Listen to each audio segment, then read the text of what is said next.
남편은 아프리카로 반년 동안 출장을 가게 되었다. 떠나기 전 그는 몰래 옷장 안에 소포 하나를 넣어두었다. 나는 모르는 척했고 곧바로 안방을 시부모님께 내어드렸다. 반년 후 남편이 돌아왔을 때 그는 그 자리에서 멍해졌다. 민준 씨는 아프리카로 반년 동안 장기 출장을 가야 했다. 이는 급작스럽게 결정된 일로 주민센터에서 통보받은 후 출발까지 고작 사나흘밖에 남지 않았다. 그는 발이 땅에 닿을 새도 없이 바빴다. 짐을 정리하고 업무인 수인계를 위해 전화를 거는 등 정신이 없었다. 그의 미간은 찌푸려져 있었고 눈빛은 불안하게 흔들렸으며 늘 무언가 마음에 걸리는 일이 있는 듯했다. 결혼 5년 차 나는 나름대로 그를 잘한다고 자부했지만 그의 이런 모습은 어딘가 심상치 않았다. 떠나기 전날 밤 그는 안방 옷장 앞에 쪼그려 앉아 한참을 부산하게 움직였다. 그 옷장 가장 구석진 곳에는 그가 잘 입지 않지만 버리기는 아까워하는 낡은 옷들이 들어있어 평소에는 거의 열지 않는 곳이었다. 나는 침대 머리맡에 기대어 휴대폰을 보고 있었는데 시야 한 구석으로 그가 쪼그려 앉아있는 뒷모습이 보였다. 어딘가 뻣뻣해 보였다. 한참이 지나서야 그가 일어섰는데 손은 비어 있었지만 그곳이 다시 무언가로 채워진 듯 보였다. 다 정리됐어요? 나는 휴대폰을 내려놓고 평범한 목소리로 물었다. 그는 화들짝 놀란 듯 몸을 돌리더니 억지로 미소를 지었다. 거의 다 됐어. 그쪽은 날씨가 더우니 얇은 옷 몇 벌이면 될 거야. 응, 몸 조심해요. 거긴 치안도 좋지 않다고 들었어요. 나는 침대에서 내려와 그의 곁으로 다가갔다. 자연스럽게 그의 셔츠깃을 정리해 주었다. 그의 목 피부는 약간 긴장되어 있었고 목을 대가 미묘하게 움직였다. 회사에서 숙소도 마련해줬고 안전해. 그는 내 시선을 피하며 손목시계를 들여다보았다. 늦었어. 찾아. 내일 아침 일찍 비행기야. 불을 끄고 우리는 나란히 누웠다. 어둠 속에서 그의 숨소리가 선명하게 들렸지만 평소보다 불안정했다. 나는 그가 잠들지 않았다는 것을 알았다. 나도 잠들지 않았다. 하지만 나는 움직이지도 더 이상 말하지도 않았다. 어떤 일은 물어보면 의미가 없어져 버리니까. 다음 날 아침 일찍 나는 그를 공항까지 태워다 주었다. 그는 그 거대한 여행용 가방을 끌고 있었고 다른 손에 든 작은 가방은 불룩하게 채워져 있었다. 내내 말이 별로 없었다. 보안 검색 때 앞에서 그는 나를 꼭 안아주었다. 팔의 힘이 약간 긴장되어 있었지만 금세 풀렸다. 집은 서연 씨가 좀 힘들겠네. 부모님은 시간 될 때마다 들러줘. 너무 신경 쓰지 말고. 걱정 마요. 잘할게요. 나는 그에게 미소를 지어 보이며 그가 몸을 돌려보한 검색대 인파 속으로 사라지는 것을 바라보았다. 그가 보이지 않을 때까지 나는 곧바로 공항을 떠나지 않고 잠시 앉아 대형 스크린에 계속해서 바뀌는 항공편 정보를 지켜보았다. 내 마음속의 모호한 그림자가 잉크 방울처럼 번져나가며 서서히 굳어졌다. 집으로 돌아오자 집안은 순식간에 텅 비었고 고요해졌다.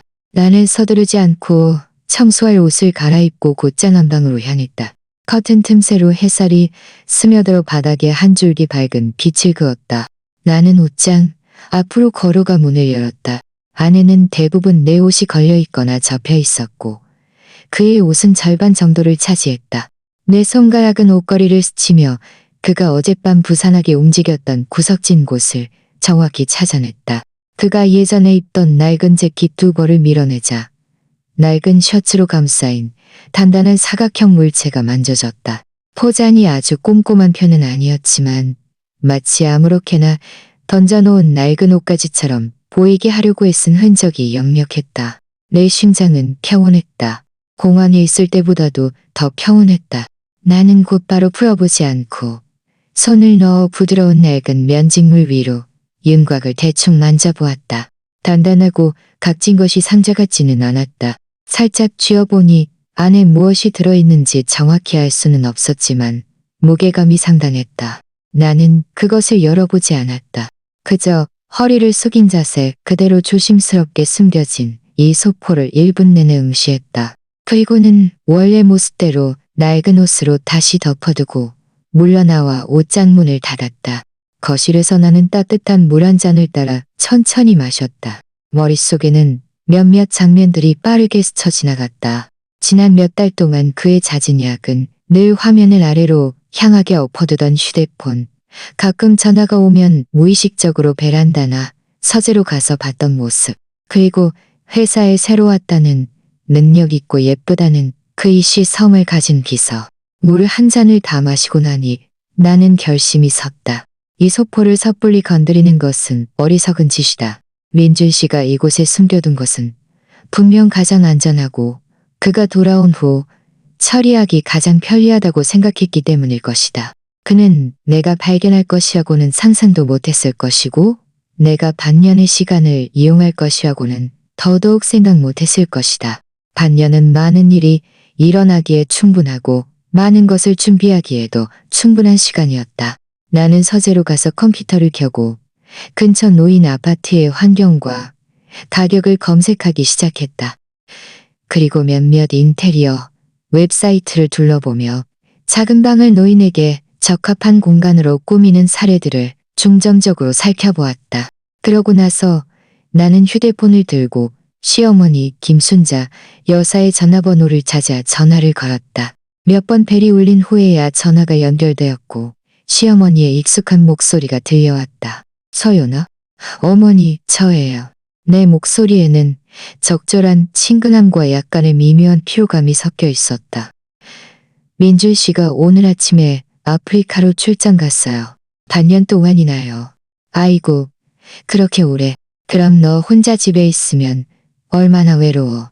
시어머니가 즉시 말했다. 네, 어머니.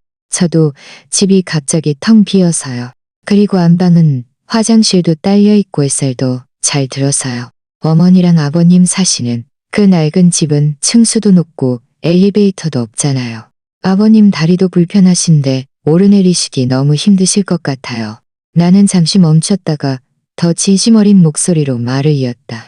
그래서 제가 생각하기에 혹시 어머니랑 아버님께서 저희 집으로 오셔서 당분간 안방에 머무시는 건 어떠세요? 저도 같이 있어줄 사람이 생겨서 좋고 두 분도 제가 돌봐드릴 수 있고요. 민준 씨도 알면 분명 기뻐할 거예요. 전화 저편에서는 몇 초간 침묵이 흘렀다. 나는 시어머니의 얼굴에 떠오른 놀라움과 약간 믿기지 않는 표정을 상상할 수 있었다. 아니나 다를까 그녀의 목소리는 순식간에 8옥타브 높아지며 기쁨으로 가득 찼다. 아이고, 그럴 수가 있나? 안방은 너희 신혼부부가 쓰는 방인데 우리가 들어가면 말이 안 되지. 어머니, 한 가족끼리 무슨 그런 말씀을 하세요. 민준 씨가 없으니 두 분이 오셔서 계시면 저도 든든하고요. 그렇게 해요, 네. 제가 이틀 안에 작은 방 물건들 정리해서 안방을 두 분께 비워드릴게요. 두 분 편하실 때 오세요. 제가 차로 모시러 갈게요. 내 목소리는 빠르고 거절할 수 없는 다정함을 담고 있었다. 시어머니는 몇 마디 더 사양했지만 웃음소리는 이미 숨길 수 없었다. 결국 반쯤 떠밀리듯 승낙하며 시아버지 박영호 씨와 상의해서 최대한 빨리 연락 주겠다고 했다. 전화를 끊자 내 얼굴의 미소는 천천히 사라졌다. 비밀을 숨긴 옷장이 있는 안방은 곧 새로운 주인을 맞이할 것이다. 민준 씨, 당신이 돌아올 때쯤 내가 당신에게 준 이 놀라운 선물을 여전히 좋아해 주기를 바란다. 시부모님은 사흘째 되는 날 이사 오셨다. 예상외로 빠른 처리 속도였다. 아무래도 안방에 대한 그들의 갈망이 진심이었던 모양이다. 나는 내 흰색 작은 차를 2번 왕복하며 그들의 짐을 낡은 집에서 옮겨왔다. 짐이 적지 않았다. 크고 작은 짐들, 사계절 옷만 해도 트렁크와 뒷좌석을 가득 채웠다. 시어머니 김순자 여사는 내내 입을 다물지 않고 낡은 집의 불편함을 늘어놓았다. 계단을 오르내리면 무릎이 아프다며 역시 엘리베이터 있는 집이 편하다고 했다. 시아버지 박영호 씨는 말이 적었지만 창밖을 말없이 바라보는 그의 얼굴에 늘어진 주름에도 편안함이 역력했다. 나는 그들이 짐을 하나씩 안방으로 옮기는 것을 도왔다. 시어머니는 문에 들어서자마자 눈을 반짝였다. 매끄러운 옷장 문을 만져보고 넓은 창가와 독립된 화장실을 둘러보며 입으로 연신 중얼거렸다. 이 방 정말 좋다. 이 침대 매트리스도 폭신하네. 서연아, 정말 너에게 폐를 끼쳤네. 우리 두 노인을 위해 안방을 내어주다니. 어머니, 무슨 말씀을 그렇게 하세요. 두 분이 편하게 지내셔야 민준 씨도 밖에서 마음 편히 일할 수 있죠. 나는 웃으며 그들의 이불을 침대 위에 누웠다. 안방 배치는 기본적으로 손대지 않았다. 너와 민준 씨의 아주 개인적인 물건들만 서재에 넣어 잠가두었다. 그 구석진 곳의 옷장도 나는 특별히 언급하지 않았다. 그저 그곳에 조용히 서 있을 뿐 옆에 있는 서랍장과 다를 바 없어 보였다. 시아버지는 뒷짐을 지고 방을 두어 걸음거닐다가 그 옷장을 훑어보며 무심하게 물었다. 이 옷장은 다 찼나? 우리 옷도 좀 있는데. 이 옷장은 벽 쪽으로 제가 잘 안 쓰는 물건들을 좀 넣어둬서 무거워요. 문 경첩이 좀 안 좋은지 여닫을 때 소리가 커요. 바깥쪽은 비어 있으니 아버님과 어머님께서 자주 입는 옷들을 넣어두시면 돼요. 안쪽 물건들은 나중에 제가 시간 날 때 기술자 불러서 고치고 다시 정리할게요. 혹시라도 부딪혀서 다치실까 봐요. 나는 자연스러운 어조로 다가가서 바깥쪽 옷장 문을 열어 안에 텅 빈 옷걸이를 보여주었다. 소포가 숨겨진 안쪽 문은 닫아둔 채로 두었다. 오, 그래. 어차피 공간은 충분하네. 시아버지는 고개를 끄덕이며 더 이상 말하지 않았다. 시어머니는 이미 기쁜 표정으로 자신의 옷을 빈 곳에 걸기 시작했다. 그들이 자리를 잡고 나는 주방으로 가서 점심을 준비했다. 찌개 끓는 소리가 웅거리고 나는 채소를 썰면서도 귀는 안방 쪽의 움직임에 기울였다. 시어머니의 말소리가 희미하게 들려왔는데 만족감과 신선함이 묻어 있었다. 나는 첫걸음이 순조로웠다는 것을 알았다. 안방은 그들의 영역이 되었고 그 옷장은 그들의 눈에는 그저 약간 고장나고 쓸데없는 잡동사니가 들어있는 가구일 뿐이었다. 민준 씨가 소리 없이 그 안에 물건을 가져가려면 부모님을 놀라게 하지 않고 한밤중에 자물쇠를 다는 수밖에 없을 것이다. 오후에 나는 생활용품을 사러 슈퍼에 가야 한다는 핑계로 집을 나섰다. 차는 슈퍼로 가지 않고 상업지구의 조용한 카페로 향했다. 변호사 최민석 씨는 이미 창가 자리에 앉아 있었다. 앞에는 노트북이 놓여 있었고 옆에는 아메리카노 한 잔이 있었다. 최 변호사님, 이렇게 오게 해서 죄송해요. 나는 그의 맞은편에 앉아 따뜻한 물 한 잔을 주문했다. 최민석 씨는 내 대학 선배로 나보다 2학번 위였다. 지금은 법률사무소에서 이혼 및 재산 분할 소송 전문으로 이름을 날리고 있었고 냉철한 판단력으로 유명했다. 그는 나에게 격식을 차리며 금태 안경을 밀어 올리고는 단도직입적으로 말했다. 전화로 들으니 어조가 심상치 않던데. 민준 씨가 반년 출장 간 사이에 갑자기 이혼과 재산 문제를 상담하다니 뭔가 알아낸 게 있습니까? 나는 민준 씨가 떠나기 전 소포를 숨긴 일, 그리고 지난 반년 동안 내가 감지했던 미묘한 신호들 잦은 야근, 휴대폰 회피, 그 이시 성을 가진 비서를 간략하게 설명했다. 시부모님이 안방에 입주하여 옷장을 봉쇄한 계획도 언급했다. 최민석 씨는 듣고 나서 노트북 터치패드를 손가락으로 가볍게 움직였다. 신중하게 잘하셨습니다. 실질적인 증거가 없을 때 섣불리 움직이는 것은 가장 어리석은 짓이죠. 그 소포가 핵심입니다. 하지만 적절한 시기와 장소에서 열어야 합니다. 그의 부모님 같은 제3자가 지켜보는 것이 가장 좋습니다. 지금 당신이 해야 할 일은 주변 증거 수집입니다. 그는 컴퓨터에서 목록 하나를 불러와 화면을 나에게 돌렸다. 보세요. 첫째, 그의 모든 은행카드, 신용카드 내역을 조사하세요. 특히 최근 1년간의 비정상적인 소비, 거액이체, 호텔, 명품, 여성용품 소비 기록을 중점적으로 살펴보세요. 둘째, 최근에 새로운 은행카드, 휴대폰 카드 또는 당신이 모르는 온라인 결제 계정을 개설했는지 주시하세요. 셋째, 그의 명의로 된 부동산, 차량, 투자 등 자산의 비정상적인 변동이 없는지 알아내세요. 넷째, 그의 휴대폰이나 컴퓨터에 접근할 수 있다면 채팅 기록, 쇼핑 기록, 여행 티켓 기록, 특히 삭제되거나 암호화된 정보, 클라우드 백업까지 놓치지 마세요. 다섯째, 그 비서 이름이 뭐였죠? 이지원 씨. 그녀의 배경과 당신 남편과의 직장 내외 교류를 파악해 보세요. 목록은 명확하고 냉정하게 나열되어 있었다. 나는 한 줄씩 읽어 내려갔다. 그 전까지 마음속에 있던 모호한 분노와 고통은 더욱 명확하고 의미 있는 목표의식으로 대체되었다. 이것들 중 일부는 제가 어떻게든 할 수 있을 것 같아요. 예를 들어 공동 계좌 내역은 제가 확인할 수 있지만 그의 개인 계좌는 나는 미간을 살짝 찌푸렸다. 그게 핵심입니다. 당신은 그의 신분증, 은행 카드를 확보하거나 휴대폰 인증 코드를 얻어내야 합니다. 그가 출장 간 만년 동안 당신에게는 충분한 시간과 기회가 있습니다. 집은 그가 가장 방심하는 곳이니까요. 최민석 씨는 나를 보며 날카로운 눈빛으로 말했다. 하지만 강요하는 기색은 없었다. 서연 씨, 쉽지 않을 겁니다. 인내심이 필요하고 심지어 당신 스스로 괴로울 수도 있습니다. 하지만 만약 당신이 닥쳐올 수 있는 갈등에서 주도권을 잡고 당신이 마땅히 받아야 할 것을 지키려면 이것들은 필수적입니다. 감정은 소용없습니다. 증거만이 유용합니다. 나는 깊이 숨을 들이쉬고 고개를 끄덕였다. 알겠습니다. 최 변호사님. 목록을 저에게 하나 보내주세요. 그리고 만약 그 소포 안에 다른 사람에게 줄 귀중품이나 더 직접적인 증거가 있다면 그 가치는 엄청날 겁니다. 하지만 기억하세요. 증거 확보 과정은 녹화하거나 믿을 만한 제3자가 입회하는 것이 가장 좋습니다. 부모님은 아주 좋은 선택입니다. 특히 그들이 아무것도 모르는 상태에서 갑작스러운 충격에 직면했을 때의 반응은 가장 진실하고 설득력이 높을 겁니다. 최민석 씨는 잠시 멈췄다가 덧붙였다.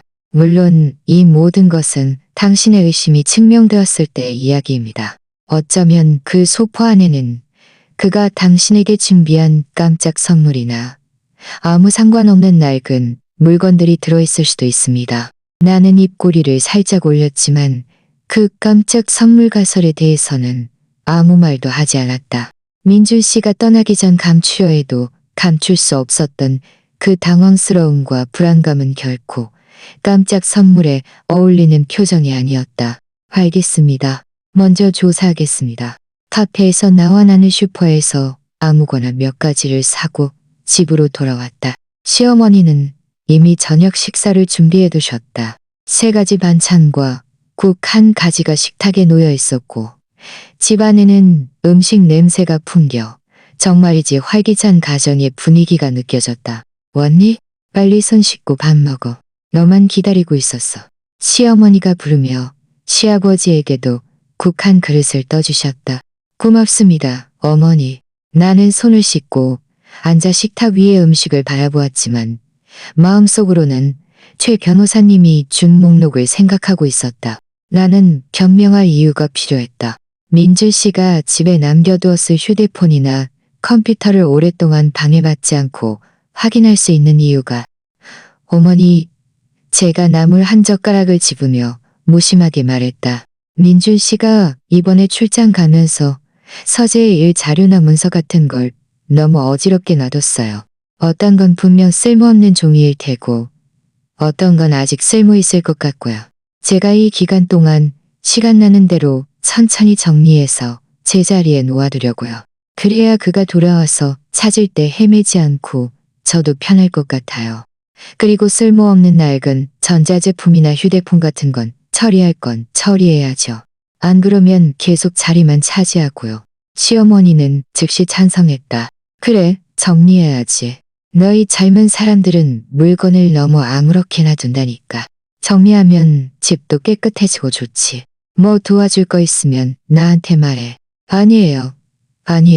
제가 천천히 혼자 할 수 있어요.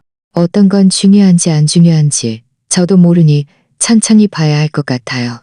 다만 어쩌면 서재에 오래 있을 수도 있으니 저녁 식사 시간이 안 맞아도 어머니랑 아버님은 먼저 드세요. 나는 웃으며 시어머니에게 갈비 한 조각을 얹어드렸다. 무슨 소리니? 한 가족인데 너 기다리는 게 뭐가 대수라고. 시어머니가 호탕하게 웃었고 시아버지도 고개를 끄덕이며 아무 말도 하지 않았다. 나는 고개를 숙여 밥을 먹으며 마음속으로 안도했다. 이유는 매우 정당했고 시부모님은 의심하지 않을 것이다. 반년의 시간은 책상 위에 엉망진창처럼 민준 씨가 남겼을 흔적들을 내가 하나하나 꼼꼼히 정리하기에 충분할 것이다.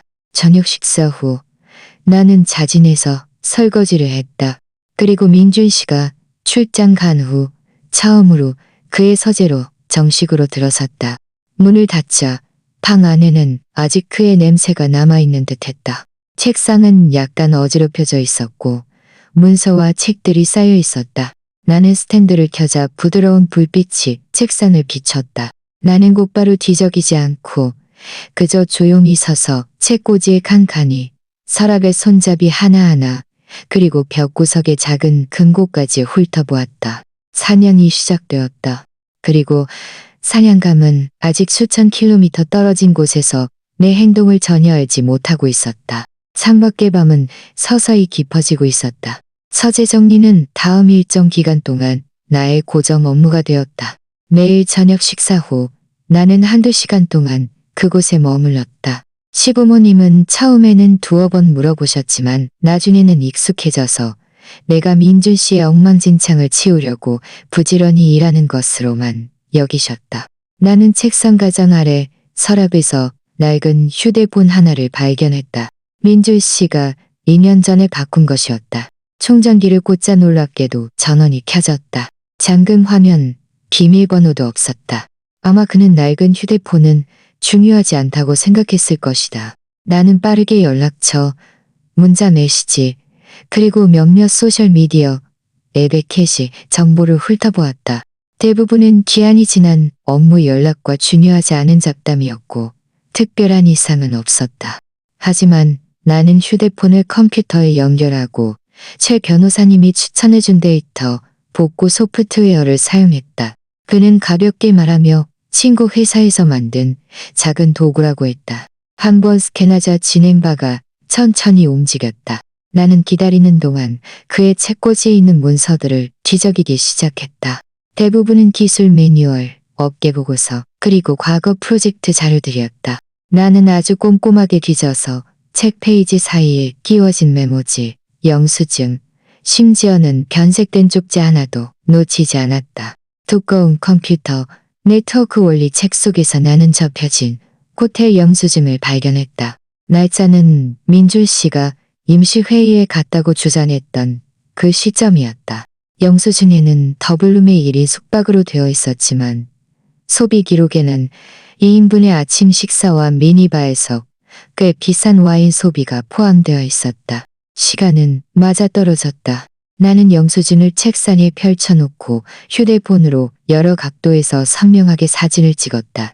책 제목과 영수증이 함께 찍힌 사진까지. 그러고 나서 조심스럽게 원래 자리에 돌려놓았다. 이 증거물들을 지금 움직일 때가 아니었다. 낡은 휴대폰의 데이터 복구 결과가 나왔다. 삭제된 문자 메시지, 임시 보관함에 몇 개의 초안 메시지가 있었다. 그쪽은 신호가 너무 안 좋아. 봤어? 마음에 들어. 수신자 정보는 없었고 시간은 대략 3개월 전이었다. 게다가 숨겨진 파일 폴더에는 채팅 기록에서 캡처하여 저장된 사진 몇 장이 있었다. 보석 상자 안에 다이아몬드 목걸이가 빛을 받아 반짝이는 모습이었다. 캡처 화면 가장자리에는 녹색 채팅 앱의 한 조각이 희미하게 보였지만 상대방의 프로필 사진과 이름은 의도적으로 잘려 있었다. 촬영 시간은 민준 씨가 연말 보너스를 받은 직후였다. 나는 그가 보너스를 얼마나 받았고 평소와 비슷하다고 말하며 나에게는 선물로 스카프를 사주었다는 것을 기억했다. 이제 보니 그 스카프는 아마 연막탄에 불과했을 것이다. 내 마음은 얼음물에 잠긴 듯 했지만 그 차가움이 오히려 내 정신을 비정상적으로 맑게 했다. 나는 복구된 이 데이터들을 삭제하지 않고 휴대폰을 공장 초기화 상태로 되돌려 원래 자리에 놓았다. 증거 사슬은 하나씩 연결되어야 한다. 이것만으로는 부족하다. 아직 턱없이 부족하다. 나는 더 확실한 증거가 필요했다. 예를 들어 그 소포 안의 물건, 은행 거래 내역, 그리고 그 이지원 비서에 대한 더 많은 정보. 주말 나는 일부러 일찍 일어나 시장에 가서 신선한 갈비와 살아있는 새우를 샀고 시어머니가 좋아하시는 제철 채소 몇 가지도 골랐다. 집에 돌아오자마자 앞치마를 두르고 주방에서 바삐 움직였다. 갈비찜 냄새가 온 집안에 퍼질 때쯤 시어머니가 냄새를 맡고 다가오셨다. 아이고, 서연아, 이렇게 많은 음식을 하는구나. 우리 셋이 먹기에는 너무 많겠다. 시어머니는 그렇게 말하면서도 얼굴에는 웃음꽃이 활짝 피었다. 어머니, 제가 마지막 반찬을 식탁에 올리며 앞치마를 풀었다. 마침 오늘 주말이니 우리 맛있게 먹어요. 제가 이렇게 생각했어요. 작은 방도 나쁘진 않지만 아무래도 좀 작고 화장실도 없잖아요. 아버님이 밤에 주무시다 거실 가로질러 화장실에 가시다가 어두워서 넘어지실까봐 늘 걱정돼요. 안방은 모든 게 편하고 화장실도 방 안에 있고 욕조도 있잖아요. 어머니께서 피로 풀려고 목욕하시는 거 좋아하시지 않아요? 시아버지는 반찬을 집단 손을 멈추고 나를 바라보았다. 시어머니의 눈이 반짝였지만 이내 손을 내저었다. 아이고, 그럴 수가 있나? 안방은 너희 방인데 우리가 쓰는 건 말이 안 되지. 작은 방도 정말 좋아. 그럼 저에게 격식 차리지 마세요. 나는 앉아서 시부모님께 각각국 한 그릇을 떠드리며 더욱 진심 어린 목소리로 말했다. 민주 씨가 이렇게 반년이나 출장 가버리면 저 혼자 집에 있으면 텅 비고 쓸쓸해요. 두 분이 오셔서 지내주시는 건 저를 위로해주러 오시는 거고 저에게 친구가 되어주러 오시는 거예요. 제가 감사할 따름이죠. 안방도 비어있으면 뭐해요. 두 분이 편하게 지내셔야 민준 씨도 밖에서 마음 편히 일할 수 있죠. 게다가 민준 씨가 돌아오면 두 분이 낡은 집으로 돌아가고 싶으시면 그렇게 하셔도 되고 아니면 계속 작은 방에 계시고 싶으시면 그때 다시 바꾸면 돼요. 지금은 그저 임시로 편하고 안전하게 계시면서 저도 두 분을 돌봐드리고 싶어요. 내 말은 물샐 틈 없이 완벽했다. 외로움을 느끼는 약한 모습을 표현하면서도 효심과 배려를 강조했고 그들의 입주를 나를 돕는 일로 포장하여 충분한 명분과 체면을 세워주었다. 시아버지는 잠시 침묵하다가 시어머니를 보며 입을 열었다. 서연이 말이 일리가 있네. 내 다리가 밤에는 좀 불편하긴 해. 안방이 확실히 편하겠어. 시어머니의 얼굴에 있던 망설임은 완전히 사라졌지만 그래도 한 번 더 고집을 부렸다. 그럼 정말 안방으로 이사 가는 거야? 너무 미안한데 그냥 그렇게 해요. 나는 못을 박듯 말했다. 얼굴에는 웃음이 가득했다. 오늘 날씨도 좋으니 밥 먹고 바로 움직여요. 작은 방에 두 분이 당분간 안 쓰시는 물건들부터 정리하고 안방도 제가 다시 정리해서 두 분께 공간을 비워드릴게요. 자주 보시는 신문이나 돋보기, 어머니의 바느질 도구, 자주 신는 편한 신발 같은 것들을 손이 닿는 곳에 놓아드릴게요. 앞으로는 그곳이 두 분의 방이니 편하게 꾸미세요. 편한 대로 하세요. 시어머니는 이제 완전히 걱정을 덜고 밥까지 반 그릇 떠 드시면서 자신이 키우던 귀한 스킨답소스 화분 몇 개도 안방 창가로 옮겨놓을 계획을 세우기 시작했다. 식사 후 나는 재빠르게 움직였다. 먼저 작은 방에 있는 시부모님의 자잘한 물건들을 정리하고 그 다음 안방에 집중했다.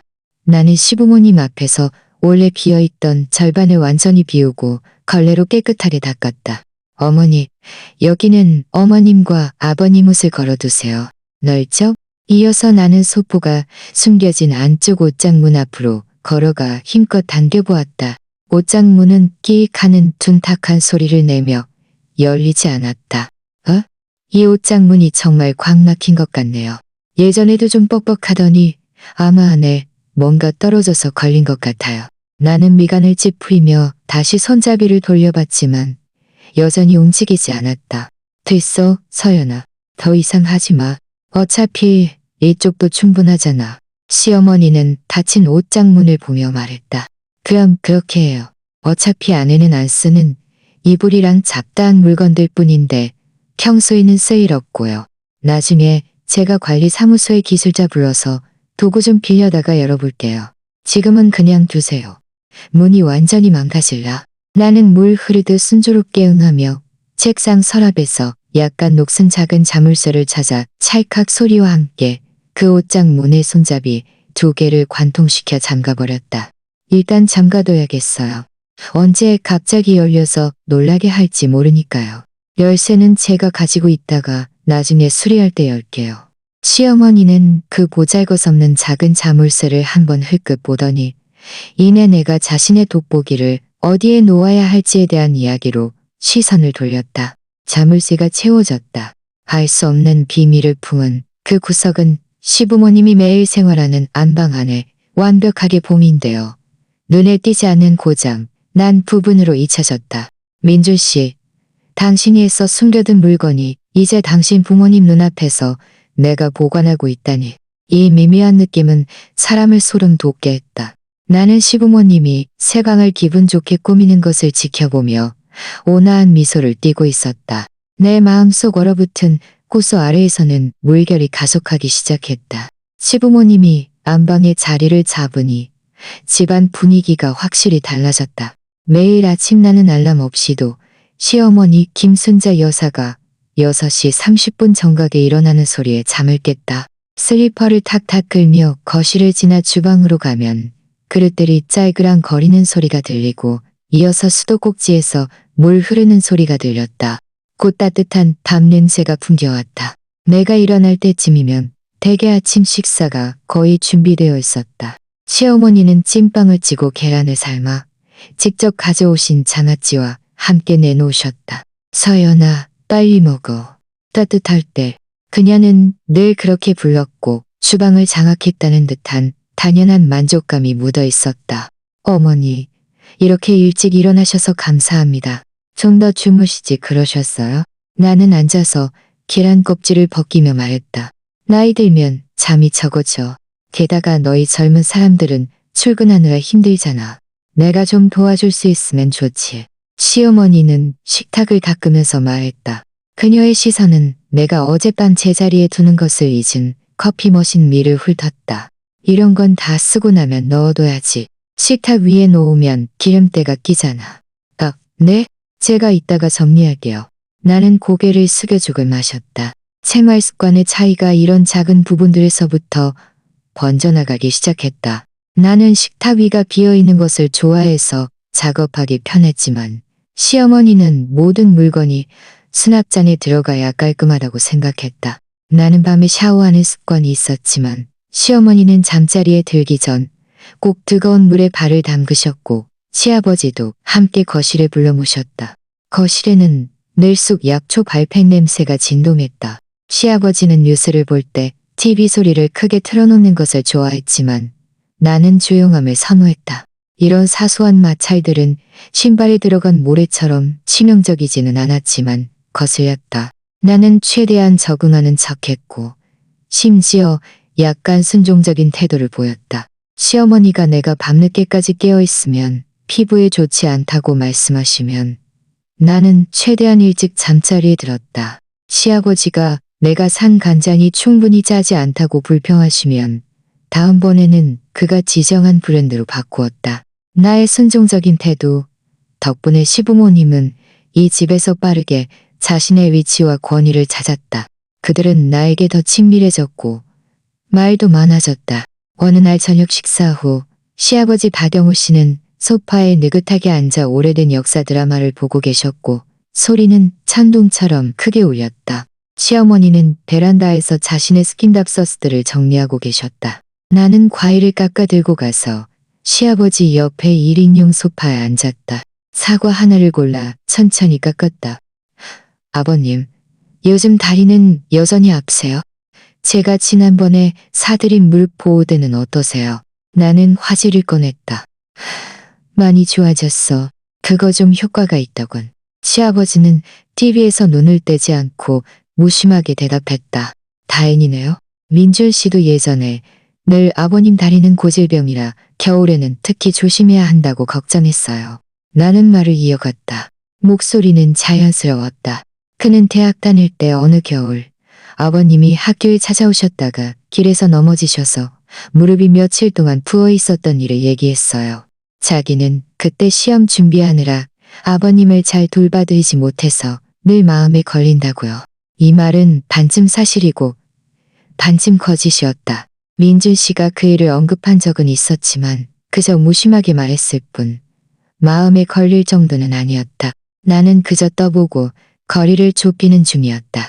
아니나 다를까 시아버지의 주위는 TV에서 살짝 벗어나 얼굴이 회상하는 듯한 표정이 떠올랐다. 그건 벌써 몇 년 전 일인데 걔는 그때 바빴지. 남자애들은 꼼꼼하지 못하잖아. 민준 씨가 좀 꼼꼼하지 못하셔. 나는 대화를 이어받았다. 사과 껍질은 길게 한 줄로 늘어져 있었다. 예전에 집에 있을 때도 물건을 아무렇게나 둬서 몇 번이나 말해도 고쳐지지 않았어요. 이번에 아프리카에 가서도 여전히 그럴지 모르겠네요. 어머니 민준 씨가 예전에도 집에 물건을 숨겨두고 자기가 나중에 잊어버리는 버릇이 있었나요? 나는 무심한 척 화제를 물건 숨기는 쪽으로 돌렸다. 시어머니가 마침 베란다에서 들어오다가 이 말을 듣고는 즉시 말을 받았다. 그 녀석은 어릴 때부터 그런 버릇이 있었어. 맛있는 거 있으면 베개 밑에 숨겨뒀다가 개미를 꼬이게 하고 상장 받으면 침대 밑에 넣어뒀다가 고물상에 팔 뻔했지. 나중에 커서 용돈 생겨도 여기저기 숨기느라 바빴어. 우리가 자기 아빠랑 자기 물건 훔쳐가는 도둑인 줄 알았다니까. 그녀는 말하면서 자기가 웃음이 터졌다. 한 번은 자기 아빠의 낡은 회중시계를 어디다 숨겨뒀는지 몰라서 우리가 반년 가까이 찾았어. 결국 학교 책상 가장 안쪽에서 찾았는데 신문지로 몇 겹이나 싸놨더라고. 이 녀석이 쓸데없는데 머리를 쓴다니까. 시아버지도 흥 하고 콧방귀를 뀌었다. 걔 할아버지도 그랬어. 좋은 물건 생기면 늘 땅에 묻어두는 걸 좋아했는데 결국 자기가 어디 묻었는지 잊어버렸지. 나는 웃음을 참을 수 없었지만 마음속으로는 이 정보들을 빠르게 기록했다. 물건을 숨기는 것은 그의 습관이었다. 그렇다면 안방 옷장 안의 그 소포는 그의 일관된 행동 패턴에 부합하는 숨김 방식이었다. 이것은 그 안에 있는 물건이 결코 평범하지 않다는 것을 더욱 확신시켜 주었다. 아마 그냥 거기 두는 게 편하다고 생각했나 봐요. 나는 말을 이어가며 깎은 사과를 작은 조각으로 잘라 이쑤시개를 꽂아 시부모님께 건넸다.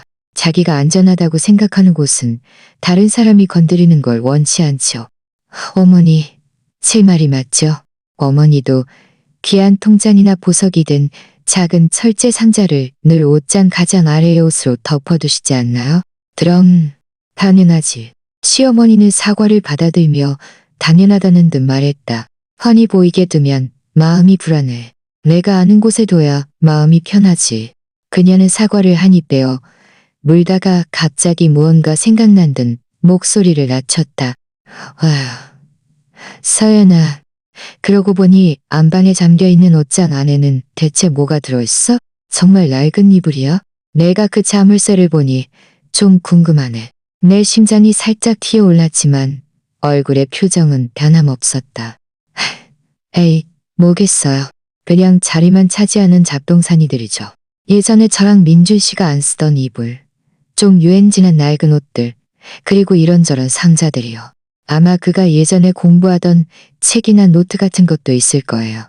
너무 꽉 채워져서 문이 걸린 거라니까요. 제가 언젠가 시간 날 때 기술자 불러서 완전히 정리해버리려고요. 버릴 건 버리고 정리할 건 정리하고요. 지금은 잠가두는 게 좋아요. 혹시라도 두 분이 모르고 열었다가 안에 먼지가 많거나 뭔가 떨어져서 놀라실까 봐요. 나는 낡은 물건, 먼지, 떨어질 수도 있음 같은 핵심 단어들을 던져 시어머니의 호기심을 낮추는 동시에 미래의 옷장을 여는 것에 대한 합리적인 명분을 깔아두었다. 별 볼 일 없는 잡동사니들이에요.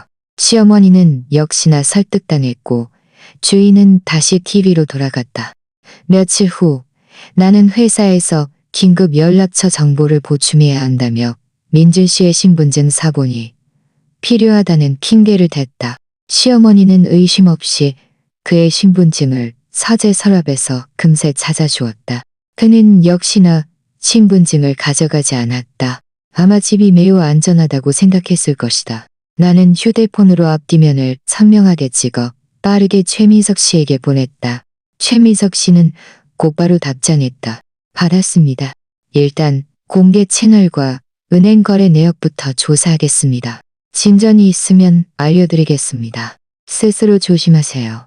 나는 이 두 글자를 곱씹었다. 매일 시부모님과 한 지붕 아래에서 살며 현명하고 순종적인 며느리 역할을 연기했지만 내 마음속에는 끊임없이 열을 발산하는 수덩이가 들어있는 것 같았다. 겉으로는 평온했지만 안으로는 불타고 있었다. 나는 시부모님이 눈치채지 못하도록 조심해야 했고 증거를 수집할 때 흔적을 남기지 않도록 조심해야 했으며 최적의 순간을 기다리며 조심해야 했다.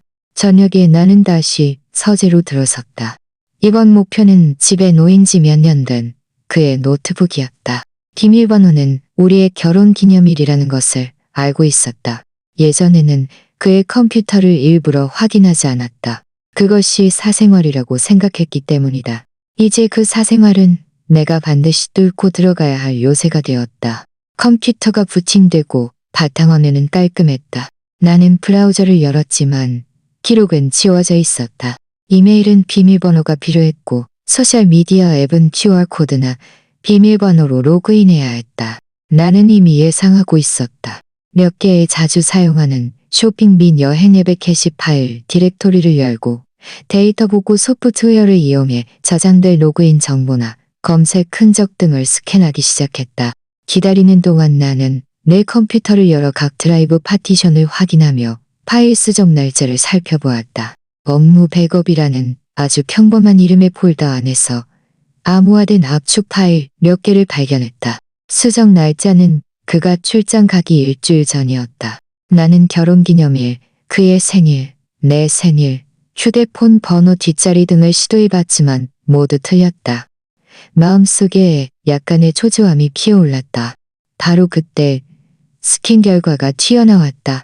흐릿하고 불완전한 캐시 기록에서 호텔 예약 확인 페이지 조각이 포착되었다. 호텔 이름은 절반만 표시되어 있었지만 주소는 인근 도시로 뚜렷하게 나와 있었다. 날짜는 내가 그 영수증을 발견한 날짜와 정확히 일치했다. 예약자 민준, 투숙객 민준, 이지원. 방 종류는 디럭스 더블룸. 이지원이라는 이름이 드디어 이렇게 확실한 방식으로 그의 일정과 연결되었다. 나는 불완전하지만 눈에 거슬리는 이 정보를 바라보며 마우스 위로 손가락을 가볍게 두드렸다. 디럭스 더블룸, 2인 조식, 와인, 다이아몬드 목걸이 캡처화면. 조각들이 하나씩 맞춰지고 있었다.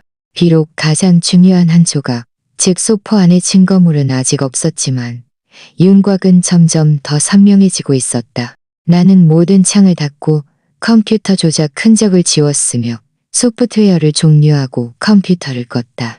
서재에는 나의 미세한 숨소리만 남았다. 창밖의 달빛이 차갑게 스며들어 바닥에 작은 푸른 빛을 드리웠다. 안방에서는 시아버지의 미세한 코 고는 소리가 들려왔다. 그 잠겨진 옷장은 그들의 침대 옆에서 멀지 않은 곳에 침묵하며 서 있었다. 마치 시한폭탄처럼. 그리고 리모컨은 내 손에 있었다.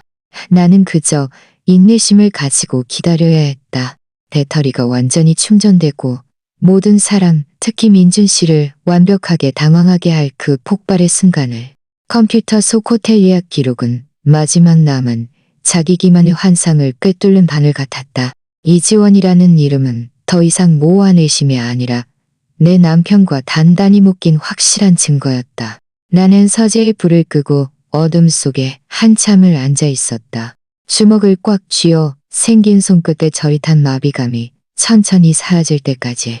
며칠 동안 나는 평소와 다름없는 모습을 보였고 심지어 시부모님께는 더욱 다정하게 대했다. 시어머니가 치장돼지고기 값이 또 올랐다고 투덜거리자 나는 주말에 차로 더 먼 도매시장에 모시고 가서 한 번에 많이 사서 냉동해 두었다. 시아버지가 오래된 영화를 보고 싶다고 하자 나는 인터넷에서 고화질 자료를 찾아 거실 TV로 연결해서 그와 함께 시청했다. 그들은 며느리인 나에 대한 만족도가 분명 새로운 최고점에 도달했다. 가끔 시어머니는 내 손을 잡고 감탄하며 말했다.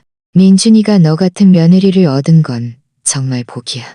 그 녀석은 가끔 철이 없으니 네가 좀 이해해줘. 나는 그저 웃었다. 마음속은 차갑게 황량했다. 이해해줘? 곧 그는 내가 이해해줄 필요도 없을 것이다. 최민석 씨 쪽에서 진전이 있었다. 그는 여러 경로를 통해 민주 씨 명의의 내가 아는 은행 카드 몇 장의 최근 반년치 내역을 조사했다. 그중 자주 사용하지 않던 신용카드에서 지난 8개월 동안 인근 도시의 고급 백화점, 보석산에서 여러 차례 소비 기록이 나타났다. 금액은 몇십만 원에서 몇백만 원까지 다양했고 시간대는 그의 야근 및 출장 날짜와 고도로 일치했다. 또 매월 동일한 금액으로 이체된 몇 건의 고정 송금 내역이 있었는데 수취인은 낯선 개인 계좌였고 이름은 일부 가려져 있었지만 마지막 글자가 원으로 보였다. 이것들은 보조 증거가 될 수 있지만 아직 직접적이지 않습니다. 그 개인 계좌는 더 구체적인 신분 정보가 필요합니다. 게다가 그가 당신이 모르는 다른 계좌를 가지고 있을 수도 있습니다. 최민석 씨가 전화로 냉정하고 전문적인 목소리로 말했다.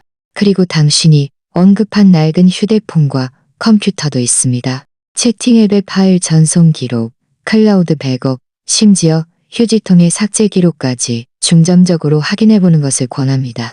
때때로 사람들은 깨끗하게 지웠다고 생각해도 무의식적으로 어떤 기념을 남겨두는 경우가 있습니다. 기념이라는 단어가 내 마음속을 뒤흔들었다. 나는 다시 서재로 잠입했다. 이번에는 그의 낡은 노트북에 더 많은 시간을 할애했다. 나는 이지원 씨의 생일을 포함하여 더 많은 가능한 비밀번호 조합을 시도했다. 회사 연락처와 그녀의 소셜미디어를 통해 추측해봤지만 여전히 틀렸다. 하지만 나는 포기하지 않고 컴퓨터에 있는 모든 사진과 문서의 수정 및 생성 날짜를 검색했다. 특히 암호화된 압축 파일과 날짜가 덮어씌워진 파일들을 집중적으로 보았다. 프로젝트 완료 보고서, 백업이라는 이름의 폴더 깊숙한 곳에서 나는 숨긴 속성이 설정된 폴더를 발견했다. 그 안에는 수십 장의 사진이 있었다. 대부분 풍경 사진이었지만 그중 몇 장은 사람의 뒷모습이나 옆모습이었다. 젊은 여인의 뒷모습이었다. 긴 머리에 날씬한 몸매를 가진 그녀는 민준 씨의 휴대폰 쇼핑 장바구니에서 본 적이 있는 원피스를 입고 있었다. 또 다른 한 장은 두 손이 맞잡고 있는 클로즈업 사진이었다. 배경은 카페 테이블이었고 남자의 손약지에는 민준 씨의 것과 똑같은 반지가 끼워져 있었다. 그리고 여자의 손가락은 깔끔하게 다듬어져 있었고 연분홍색 매니큐어가 칠해져 있었으며 손목에는 작고 얇은 체인 팔찌가 있었는데 펜던트는 작은 이니셜 J였다. 이지원 씨의 G를 의미하는 J였다. 사진들의 촬영 시간은 지난 1년 동안 흩어져 있었다. 나는 한 장씩 보면서 마음속 황량함에 차가운 바람이 불어오는 것을 느꼈다. 친밀한 커플 사진은 없었고 그저 이렇게 함축적이고 암시적인 순간들 뿐이었다. 이것은 민준 씨의 신중한 성격과도 일치했고 그가 이 은밀한 관계를 정말 중요하게 생각하고 심지어 몰두하고 있다는 것을 보여주었다. 나는 이 사진들도 암호화하여 맥클라우드에 저장했다. 증거가 또 늘었다. 월말이 가까워지자 시어머니는 관리비, 수도세, 전기세, 가스비 등을 걱정하기 시작했다. 이 모든 것은 예전에 민준 씨가 온라인으로 결제하거나 내가 가족 공동 계좌에서 이체했었다. 이제 그가 없으니 시어머니는 고지서를 들고 나를 찾아왔다. 서연아, 이 고지서들 좀 봐봐. 어떻게 처리해야 할지 모르겠어. 내가 휴대폰 결제 같은 건 할 줄 모르잖아. 시어머니는 고지서 한 접시를 차 테이블 위에 놓았다. 나는 그것을 집어들었지만 내 생각은 다른 곳으로 향했다. 어머니, 이건 간단해요. 제가 이따가 처리할게요. 맞다. 우리 집의 큰 지출들, 예를 들어 보험이나 주차 관리비 같은 건 예전에 민준 씨가 담당했어요. 그가 전문적으로 사용하는 카드에서 자동 이체가 되던 것 같아요. 그가 이렇게 출장 가버리면 혹시라도 연체돼서 신용이 영향이 갈까 봐요. 어머니, 그가 평소의 카드나 중요한 서류들을 어디에 보관하는지 아세요? 제가 한번 확인해보고 그 카드에 돈을 좀 이체해야 할지 아니면 납부 정보를 변경해야 할지 봐야 할 것 같아요.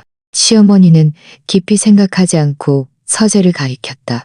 그 녀석 물건들은 아마 서재의 왼쪽 서랍에 있는 그 철제 상자 안에 다 넣어뒀을 거야. 아니면 침대 머리맡에 뒀나? 내가 한번 찾아볼게. 시어머니는 안방으로 들어갔다가 잠시 후 작은 열쇠 하나를 들고 나왔다. 여기 베개 밑에서 찾았어. 이 녀석은 물건 숨기는 버릇이 이렇다니까. 나는 열쇠를 받아들자 심장이 쿵쾅거렸다. 철제 상자. 이건 내가 서랍을 하나하나 뒤지는 것보다 훨씬 효율적이었다. 시어머니의 시선 아래 나는 서재 서랍을 열고 그 크지 않은 은색 철제 상자를 꺼냈다. 열쇠로 열자 안에는 문서들이 깔끔하게 정리되어 있었다. 부동산 등기부등본, 차량 등록증, 몇 장의 은행카드, 내가 거래 내역이 이상하다고 발견했던 그 카드도 포함되어 있었다. 몇 개의 보험 계약서. 그리고 새 것처럼 보이는 따로 보관된 여권 하나. 민준 씨의 여권. 그는 출장 갈 때 여권을 가져갔을 텐데 그럼 이 여권은? 나는 그 여권을 집어들고 펼쳤다. 사진 속에는 환하게 웃는 젊은 여인이 있었다. 이지원. 발행 날짜는 7개월 전이었다. 여권 안에는 작은 인쇄된 일정표가 끼워져 있었다.